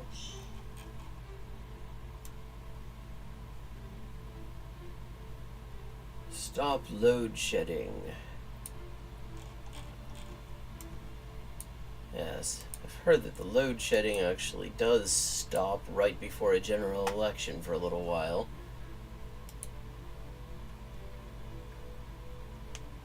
Where in Brazil are you?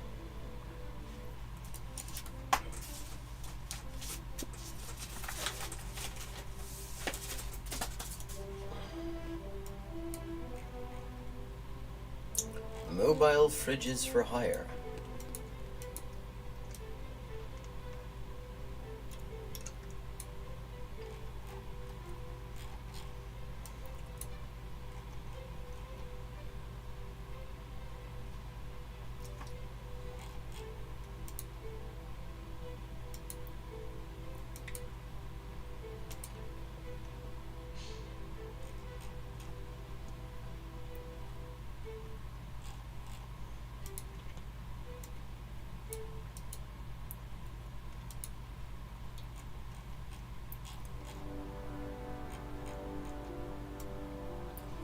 Maibui. Ah, MK, Mkonto Esizwe. None of them regional. Noord-Uitgang. English and Afrikaans. The very general minds.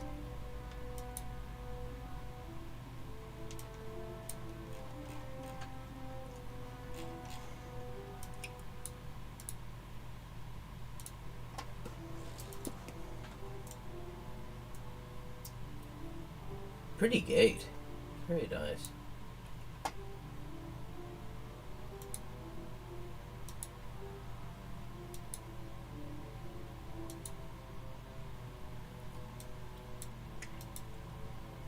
Wat waren de focusons?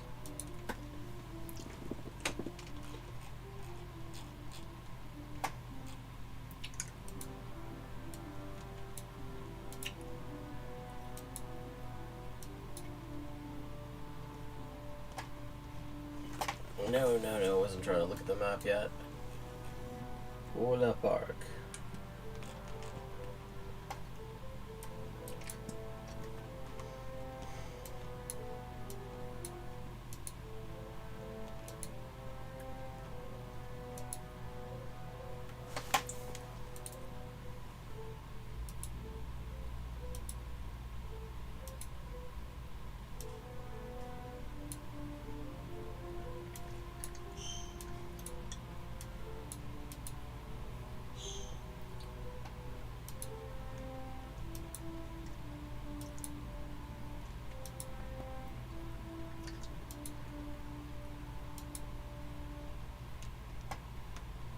Wait, was I just here?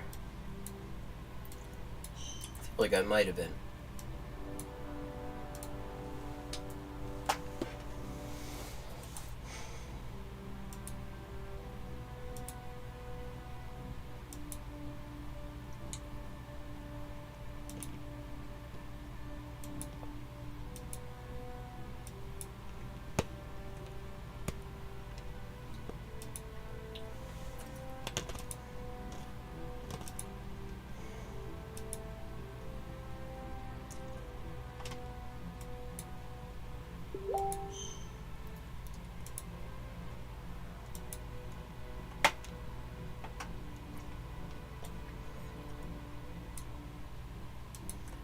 Don't think we're in the Cape province anyway.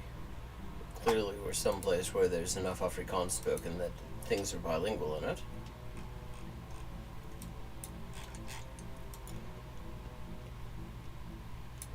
Although Afrikaans is fairly widespread, it's the number 3 language in the country.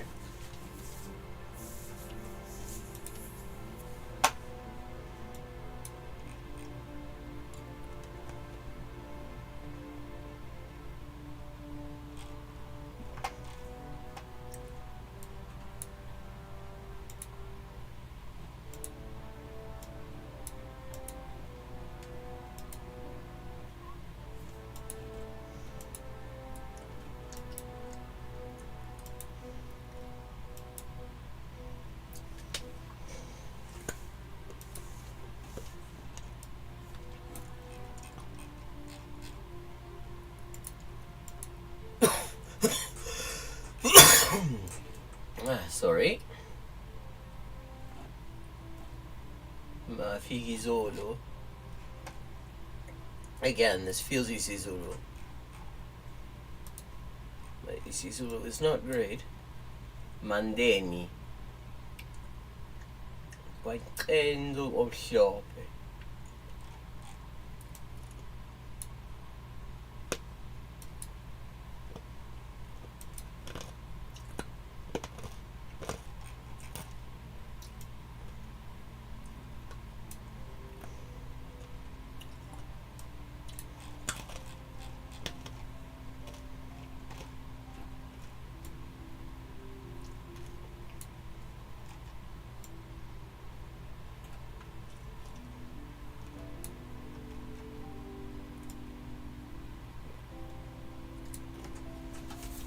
Shanga Mandeni. I've never heard of Mandeni, but everything is giving isiZulu. But the thing is, isiZulu and isi Xhosa are actually very similar, so I could be getting that wrong.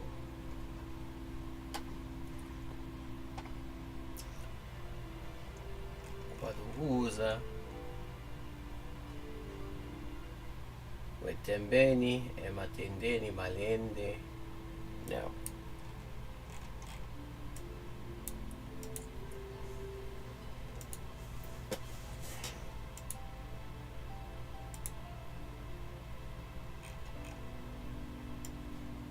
Stop tarring and paving.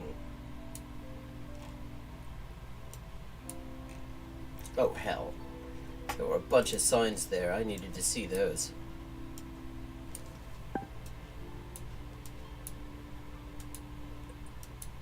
My mouse can sometimes be annoyingly jerky. For no apparent reason. Sizabantu. Alega Sundumbili.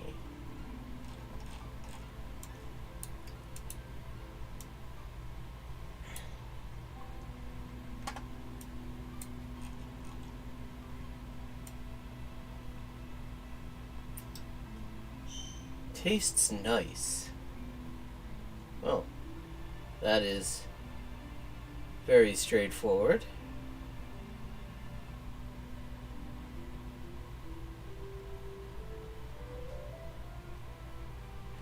Zibambele maintained road. Please drive carefully. That sounds like they're suggesting that it being Zibambele maintained makes caution more necessary than it would otherwise be. I'm sure that's not the intent, but it does kind of sound like that.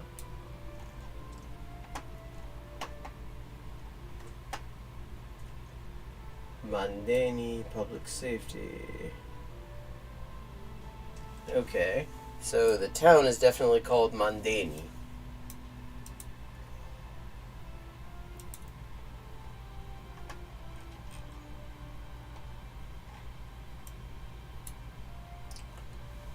Irgendwo auf Mandini? Irgendwo in Südafrika. Ich glaube wahrscheinlich in KwaZulu-Natal. Aber das ist noch unklar.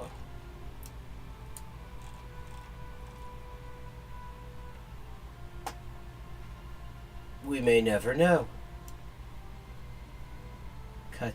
Cazzini. Hang on. Cazzini. I feel like I just saw.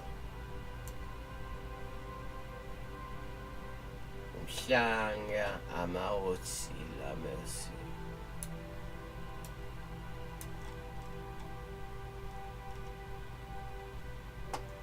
Unambiti Ulundi. Margit.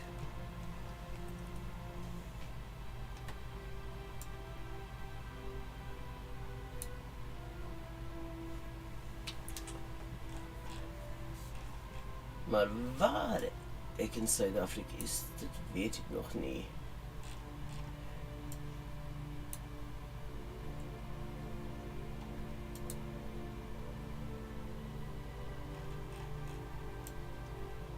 Mandeni.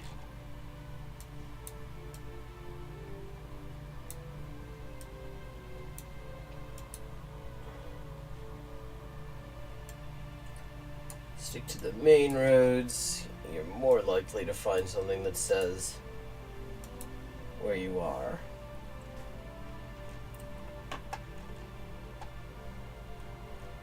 Oh, what flag is that? Oh, that's the SAPS. Okay. I do not know their state flags or provincial flags. Yeah, South Africa Police Service. Sundumbini, Home Affairs.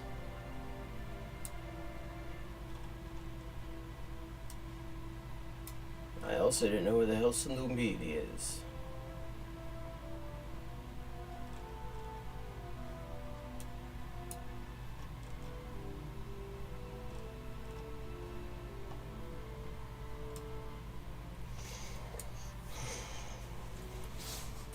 I am, however, fairly certain it's in KZN.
provincial flags.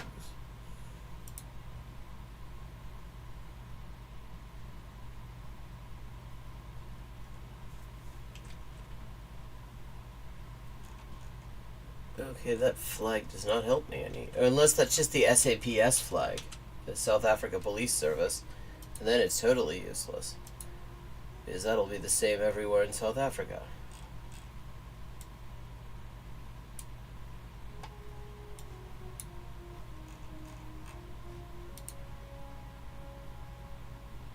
Sundumbili.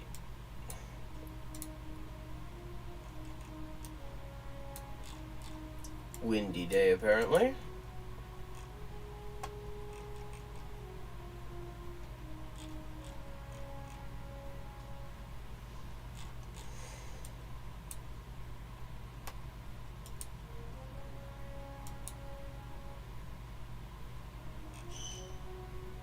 Equasi.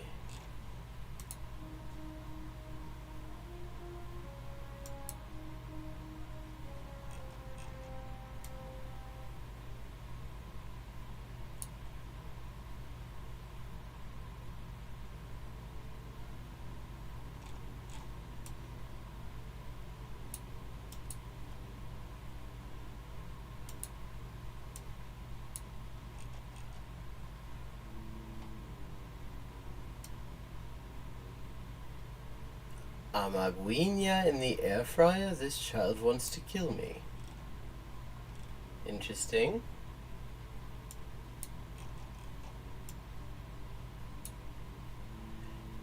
Ah, okay, we are in KwaZulu-Natal. It does say Zululand.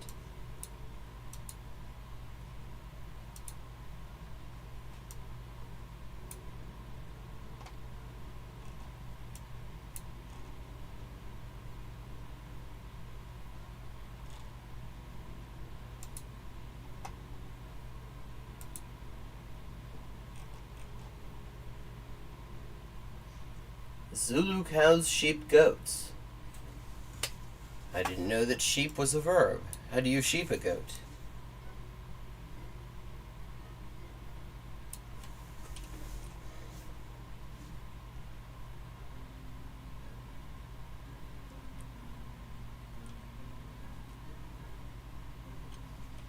Mnambichi. Moy River. So just like the nice river, pretty river. Spionkop.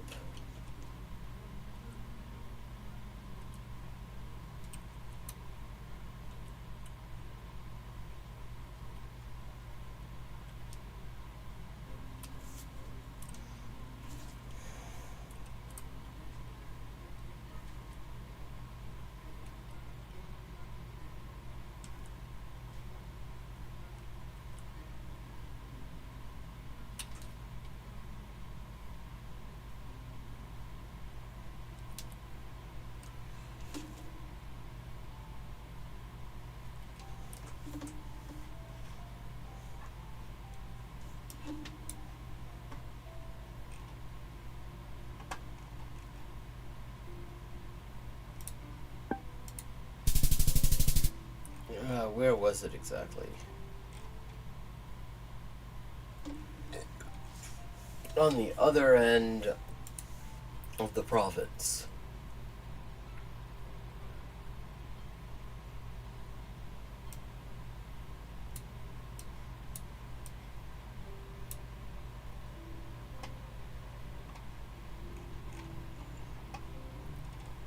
Das klingt interessant. Ich glaube, ich habe das auf die Liste gesetzt. Turtle crossing, apparently. Cool.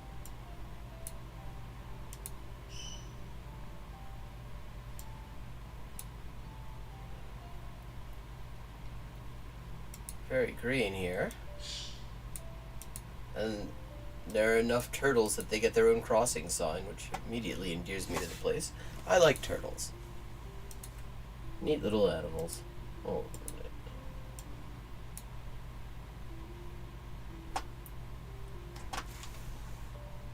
Oh, hell.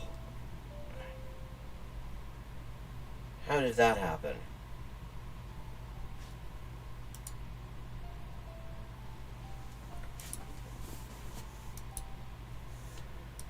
Oh, okay.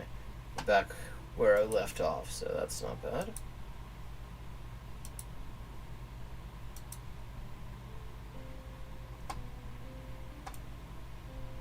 Oh, very mountainous. Mountains and turtles.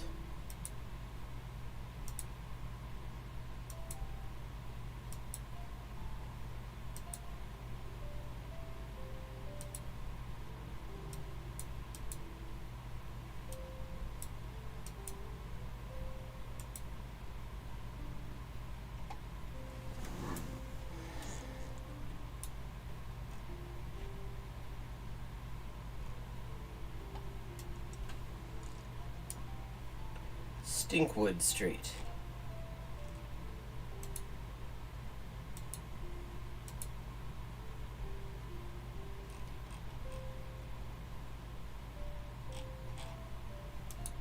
Must be in the cooler.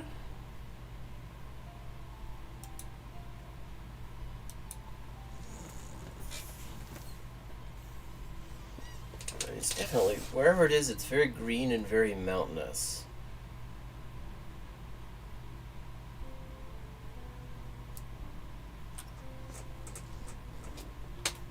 And apparently has a significant turtle population.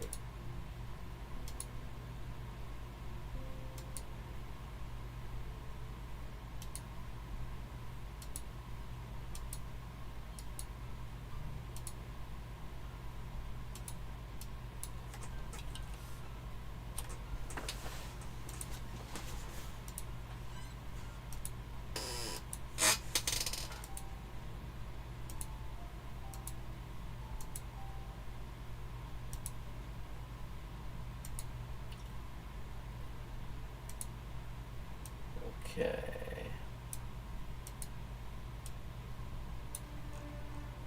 Ah, okay. That narrows it down a bit. We are right on the ocean. Of course, South Africa has a very long coastline.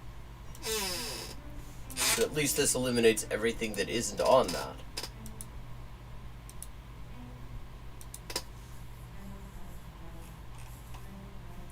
Brenton-on-Sea.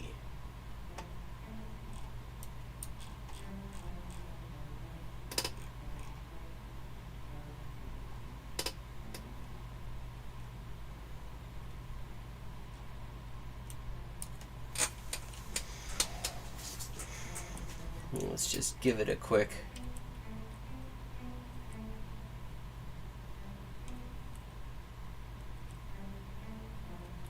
Kleinberg, Brakrivier, Heralds by Brenton-on-Sea, we got it.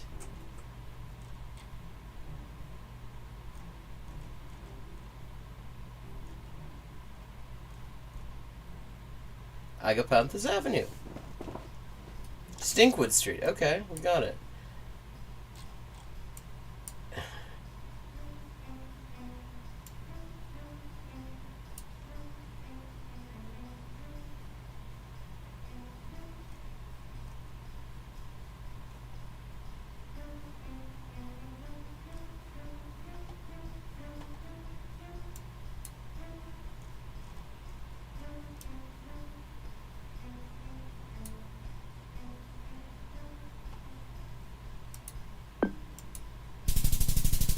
$49.94. That's more like it.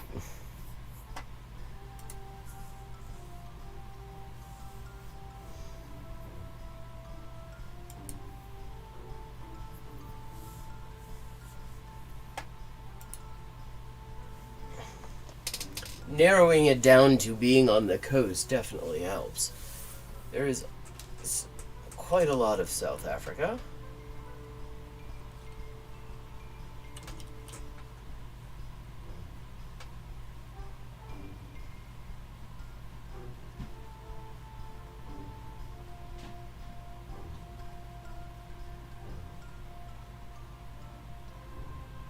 Okay, we've got about a half hour left. I'm going to check out this video GGM has suggested.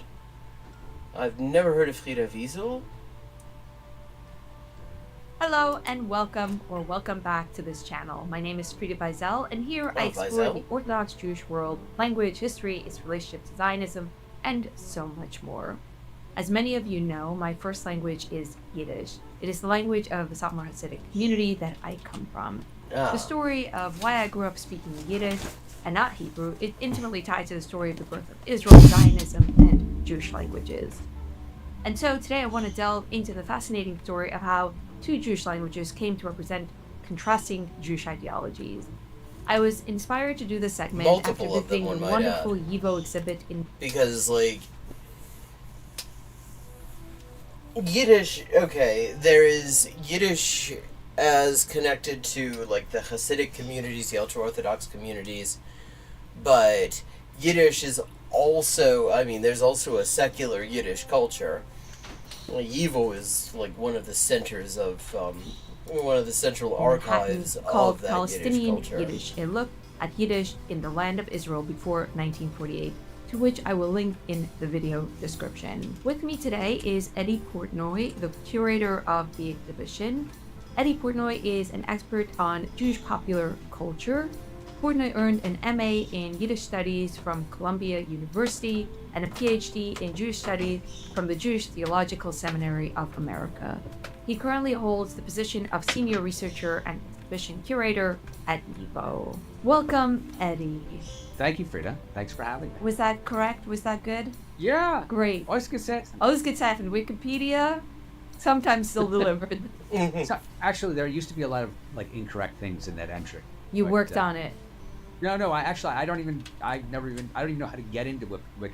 I can only read Wikipedia. I don't know how to change it. Oh. But somebody at work made some changes. That's very nice of them. Actually inserted some jokes into The it. philosophers have always tried to interpret Wikipedia. The point, however, is to change it. Or eventually, but removed by someone else. Oh, wow. That's hilarious. It's good to have a Wikipedia page then. With comedy. I guess. Some guy in Poland made it. I don't even know how how it appeared. So on that note, I would love to get to know you a little bit, hear a little bit about your background. Who is Eddie Portnoy? Can we do a little bit of work? I mean, just to say for anyone not familiar, YIVO, like, anything to do with, like, Yiddish culture, Yiddish language, Yiddish writing, that is one of the major centers. Like, if you want to find, that, and there's also the Yiddish Book Center a little bit north of there. I forget what it's someplace in New England. I forget which university it was exactly. But in terms of the preservation of, like, Yiddish language, Yiddish publications, and things like that, they are both quite important. Because it's actually quite hard to find this stuff. Because one of the things I hope that they're going to get into, I imagine they will, is how Zionism kind of declared war on Yiddish. Because of this idea of the so-called negation of the exile, where basically we're supposed to sort of turn our back on, like, all the cultures that we spent like 2,000 years building up and everything, languages and everything, and just sort of shift over to their thing. Where you come from and your interests. Sure. Wow, this could feasibly be a really long, boring story. No, we can try to do it short. We can try to keep it an introduction. I'll just try to keep it to the topic at hand. So I grew up in Detroit. My father's first language was Yiddish, and he grew up in a household where Yiddish, was a household full of immigrants, and Yiddish was the language of the house, and it was the language he always spoke with his parents. I wonder and if they it was something speak the that same I took sort of interest Yiddish. in as a kid. Is the Satmar community, if she is from the Williamsburg Satmar community, they speak like Hungarian Yiddish, which I have a bit of trouble understanding because they do the vowels totally differently than the way I learned them. They pronounce things very differently. I was around 13, 14 years old. I used to go to my grandparents' house, and I used to walk around with my grandmother asking what things were. I would say, what's this? What's this? I would point to things, and I would write them down in Yiddish. She would give me the Yiddish names for them. Yeah, cool. And so when I was in high school, my father bought me a little booklet called Der Yiddish Lehrer, which means the Yiddish teacher. and I taught myself to read and write Yiddish. It was just this kind of weird hobby that I had. And so when it was something that I maintained all through college, I never really took classes in it. I would, get books at bookstores and I would just, read them. It was just something that interested me. And, a number of years later, after I went to college and I moved to New York, I got a job working for a small publishing company that was kind of academic adjacent. We used to do projects that for a lot of academic libraries. And we did a project with YIVO, which I had never heard of. And YIVO is this kind of like academic institution. It's sort of like a Library of Congress / Smithsonian Institution of the Jews, or of Yiddish culture in the Jews. Yes, yeah, that's a good way of describing it. And so I hadn't heard of it because my grandparents, were from and weren't involved in Yiddish secular culture at all. And so they were my only entree into Yiddish culture.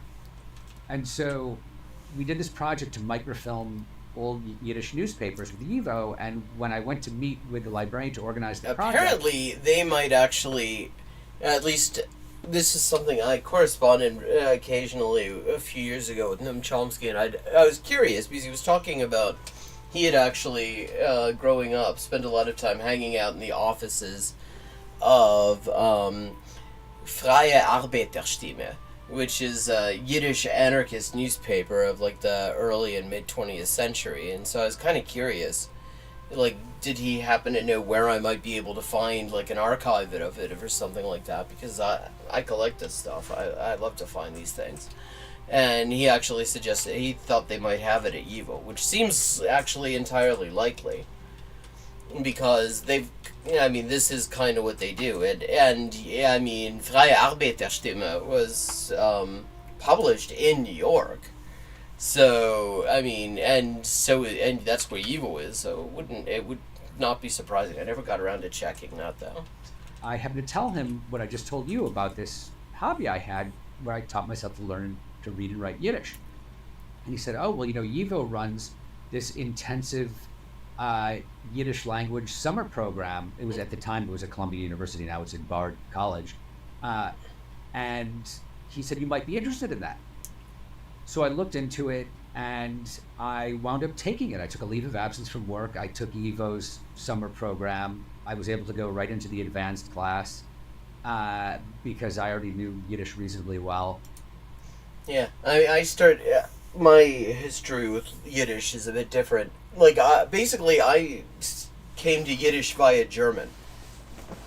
I was looking for books by a German anarchist by the name of Rudolf Rocker a number of years ago. I was checking out Abe Books, which is like this portal for used books and stuff like that. And I noticed that books that I found of his, they had titles that they were like in Latin alphabet, but they like looked German but not. They were transcribed, and it was like, oh, this must be in Yiddish. And I'm like, okay, I can check that out. Just see if I understand it and stuff like that. So I decided to get one of his a collection of his essays, a book called Essayen, which is Yiddish for essays. And I realized I was actually understanding quite a bit of it. I'd never actually learned specifically how to how the Yiddish version of the Hebrew alphabet doesn't work quite the same way as the Hebrew version of it, because the vowels are written out; they're explicit. And so, but I sort of gradually, through reading this, started to make sense out of how this worked, and related it to German, which is sort of the kind of syntactical and lexical backbone of the language, Middle High German specifically, and just sort of gradually learned to read Yiddish from that. And I was totally hooked. I was, my mind was blown learning about, all of this Yiddish literature. Actually, I might have that book here. Hang on a Yiddish second. Press, Yiddish theater, there was this whole... 1 second, I will be right back. I think I actually have the book I was talking about. I might be staring right at it, so I'm just Hi, and welcome to Hyperpolyglotting with Elise.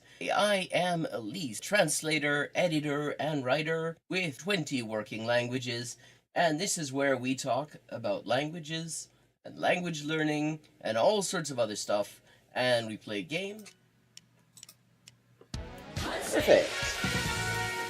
Okay, 3 of 4. 還元一級の先というのは、本当に誰も知らない字ばっかりでしょうね。私は Okay, we've leveled up and it is time to pick another language. Morfar är tröttare än vanligt. Maten är färdig.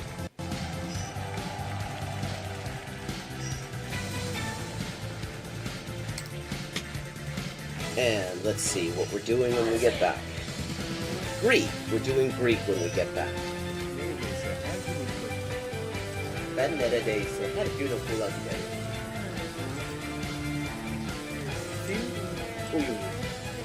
Fun fact. Back. Okay. Couldn't find the Rudolf Rocker book, but I did find Prudence, qu'est-ce que la propriété? If I can just get it to display. It's amazing how many old Yiddish books are just lying around. And, like, let me see, when was this? 1917. 1917 this was published in. I actually have books that are older even than that. Yiddish books. I think my oldest, I've got a Kropotkin from like 1910 or something like that. I mean, just beautiful printings too. There's a book actually by the guy who set up the Yiddish Book Center, and now I'm gonna have to look up him.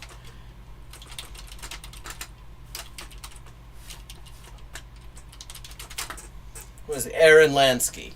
He wrote a book about this because he started to get into this mission to sort of save the products of what used to be this flourishing Yiddish publishing industry.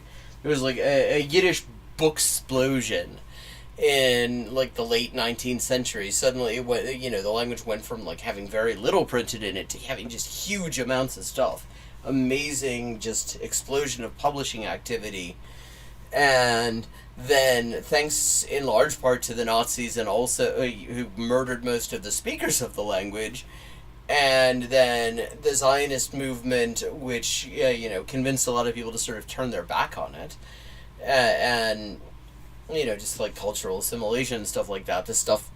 All these books, all these just huge numbers of publications, just sort of ended up getting cast aside, and so he would just find this stuff in people's attics, and he would just travel around the country and around the world just collecting all this stuff and then putting it in the National Yiddish Bookseller Center. Now a lot of the stuff has been digitized, so you can actually go and find like PDFs of these editions. And it's really an amazing work that he's done there. Whole sort of universe of Yiddish culture that I just really didn't know about, and the next year I applied to grad school, wound up, as you said, getting a master's in Yiddish from Columbia, and then I wound up getting a PhD in history from the Jewish Theological Seminary. And I always tell people that I turned a fun hobby into a low-paying career. Yeah. There's not money in Yiddish. I mean, no. the short answer is no. I mean, you can, do I make a living? Yes. But I think I'm one of the few. The thing about a language like Yiddish is, on the one hand, there are very few people who can translate it. On the other hand, which means potentially you can write your own ticket. Except, on the other hand, there are very few people who need you to translate it. It's extremely rare that somebody does. And so the fact that you can translate this actually not fairly rare and an endangered language does not necessarily guarantee you all that much of a living. I will say that the trade-off for getting to work every day with something that I really love is totally worth it. It's like to get to work, like so actually, the end of the story. Well, his office is very much like I just appreciate offices like this because that is more or less how they end up. After I got my PhD, I taught at Rutgers for about 8 years, and then I wound up getting a job at YIVO, where I'm the academic advisor and curator of exhibitions, and I do a variety of other things with the programming and education departments as well. But I get to work with this incredible archive. So YIVO has this archive of something like 24 that would million be worth it. documents and artifacts related to Ashkenazi culture. And it's not entirely Ashkenazi, but I would say 99% of it is. And it's everything from ethnographic collections, interviews, joke books, recordings, photographs, manuscripts of famous and not so famous Yiddish writers. There's a ton of Hebrew material. There's rabbinic material. There's an enormous amount of Holocaust-related material. It is really the greatest collection in the world of sort of Yiddish cultural material, only really rivaled by the National Library of Israel, which also has a fantastic collection. And YIVO was started now. One of the reasons that YIVO has this very significant collection is that it started in 1925. And that's when it started collecting. It was founded in 1925. So actually sort of catching the tail end of the Yiddish publishing boom. I mean, like in the U.S. alone, there were tons of Yiddish newspapers. I mean, there still are a couple. Very small circulation, mostly servicing the Hasidic community. There were definitely like Yiddish publishers active then, particularly, I mean, in New York. That is like really one of the major sort of capitals of the Yiddish language in the modern period. Began collecting then. It was headquartered in Vilna, and so you could say it's a very lit-fish organization. But it was headquartered in Vilna. It had offices in Warsaw, Berlin, and New York. When World War II broke out, the Berlin office had disappeared, by the time the Nazis had taken power in Germany. But when World War II broke out, the Warsaw office was shut down, leaving only New York and Vilna. Vilna at the time was under Soviet rule. So that lasted for about a year and a half until the Germans attacked the Soviet Union. And really through the incredible efforts of a group of people who helped save a good portion of YIVO's archives during the war, does YIVO have portions of its pre-war archive. Oh, wow.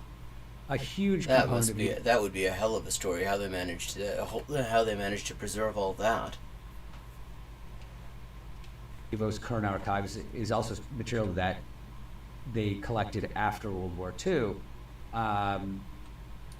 Once YIVO's headquarters, was moved to New York. I want to start this discussion by giving a basic overview of what Yiddish, the language, is, and hopefully after that talk about how we're sort of catching up on.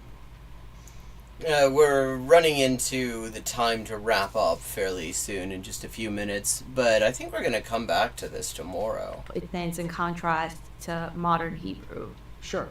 So Yiddish is a Jewish language that began to develop in, they think, the 9th or 10th centuries in the Rhine region of Germany. It's a Germanic language. It's a Jewish and Germanic language. Basically, the theory is that Jews from northern Italy and southern France began to migrate to the Rhine region of Germany, where they began to take on that's certainly where a lot of my family are from, of the local dialect. And so because Jews always lived separately from everyone else, any language they speak is going to be their own variant of it. So the Jews picked up this Germanic language, and I mean, if they were coming from the south, that also explains certain of the features. Because there's certain things that Yiddish does that are not so much Rhineland things. They are very much Southern German things, very like Bavarian like the prefix er, like erzählen, erschaffen, erschöpfen, erwürgen. In Yiddish is der, which is what it is. If you look at like Bavarian, if you look at Tyrolean, Southern German variants, it is der or da. Stuff like that, which you don't. I mean, I don't think there's any Northern German that does that. So there's a lot of like Southern German stuff, like also like the vowels, like the long a becomes u, for example, in which is very much a Bavarian and Tyrolean, Austrian thing, Southern German in general. They wrote it using Hebrew characters. So when you look at a page of Yiddish, if you can't tell the difference between Yiddish and Hebrew, it just looks like Hebrew, because all the letters are, it's all in Hebrew letters. Yeah. But there are various ways to tell the difference. Usually the Yiddish words are much longer than Hebrew words. That's one very much, yeah. Quick and dirty way to figure that out. But there are other ways as well. Also, like the letter ayin gets a lot more of a look in, because the letter ayin in Yiddish is like the equivalent of the letter E in German. And so you will see that all over the place, because it is, I think, probably the most common letter in German, and as a result of the amount of vocabulary that German and Yiddish share, it's also easily the most common vowel in Yiddish. Additionally, there's also a lot of Hebrew admixture in Yiddish, just certain words and phrases in Yiddish are taken from and one of the ways, there are various writing systems in Yiddish, and one of the differences between them, one of the major dividing lines is between sort of Soviet Yiddish spelling, because they did a standardization of Yiddish in the Soviet Union, and non-Soviet Yiddish spelling is how they deal with the Hebrew words. Because in like non-Soviet Yiddish spelling, they use the Hebrew spellings, even though these words are not pronounced anything necessarily all that reminiscent of how they're spelt in Hebrew. It's like what is like the word for, say, strength, for example. In Hebrew, it's pronounced koach. It's spelled the same way in Yiddish, in non-Soviet Yiddish, but it's pronounced koyach. Now, outside of the Soviet Union, Yiddish spellings would spell it the same way as koach. In the Soviet Union, they wanted to make it easier to read, so they made it phonetic. So it is spelled koyach. But the thing is, actually, it's sort of like kanji. Because if you know Hebrew words, and you look at them in Yiddish, okay, that's gonna, that's this thing. It's gonna have some relation anyway to the Hebrew meaning of the word. So you can look at it and know that much. On the other hand, if it's spelt out phonetically, as in the Soviet version, you lose that meaning. You lose the you lose the ability to just visually look at it and recognize the Hebrew spelling and get the meaning from that, like you get from like kanji. Hebrew, a common one is the word for family. Mishpocha. Yeah. Which actually German adopted that. Although when you say mishpocha in German, it tends to have sort of a derogatory feel to it. Often it's used to refer to suggest that refer to like a group of people who are being suggested that they might be up to be something unseemly. Or shpuche, which in modern Hebrew is mishpacha. You have a lot of that as well. It's called the Loshen Kodesh component, or the holy tongue. Yeah, Loshen Kodesh. That is Yiddish pronunciation of Hebrew words. Loshen, Lashon, language. Kodesh, Kodesh, sacred. And it's worth noting that is also a cognate with the Arabic word for Jerusalem, Al-Quds, that qaf da sa is kuf dalis shin. That is the same word, just that forked off into two languages. Kodesh, Kodesh, Quds, or Quddasa. But now it is time for me to wrap up. Thank you to everyone who joined. I hope you enjoyed the stream. This is looking like it's going to be a very interesting video. Thanks for bringing it to my attention. As I said, I think we'll go back to this tomorrow when I'm on Twitch at 4:30 p.m. U.S. Eastern Time, as today. I look forward to seeing you then, and now I am going to go see about making some dinner foods. Have a good evening.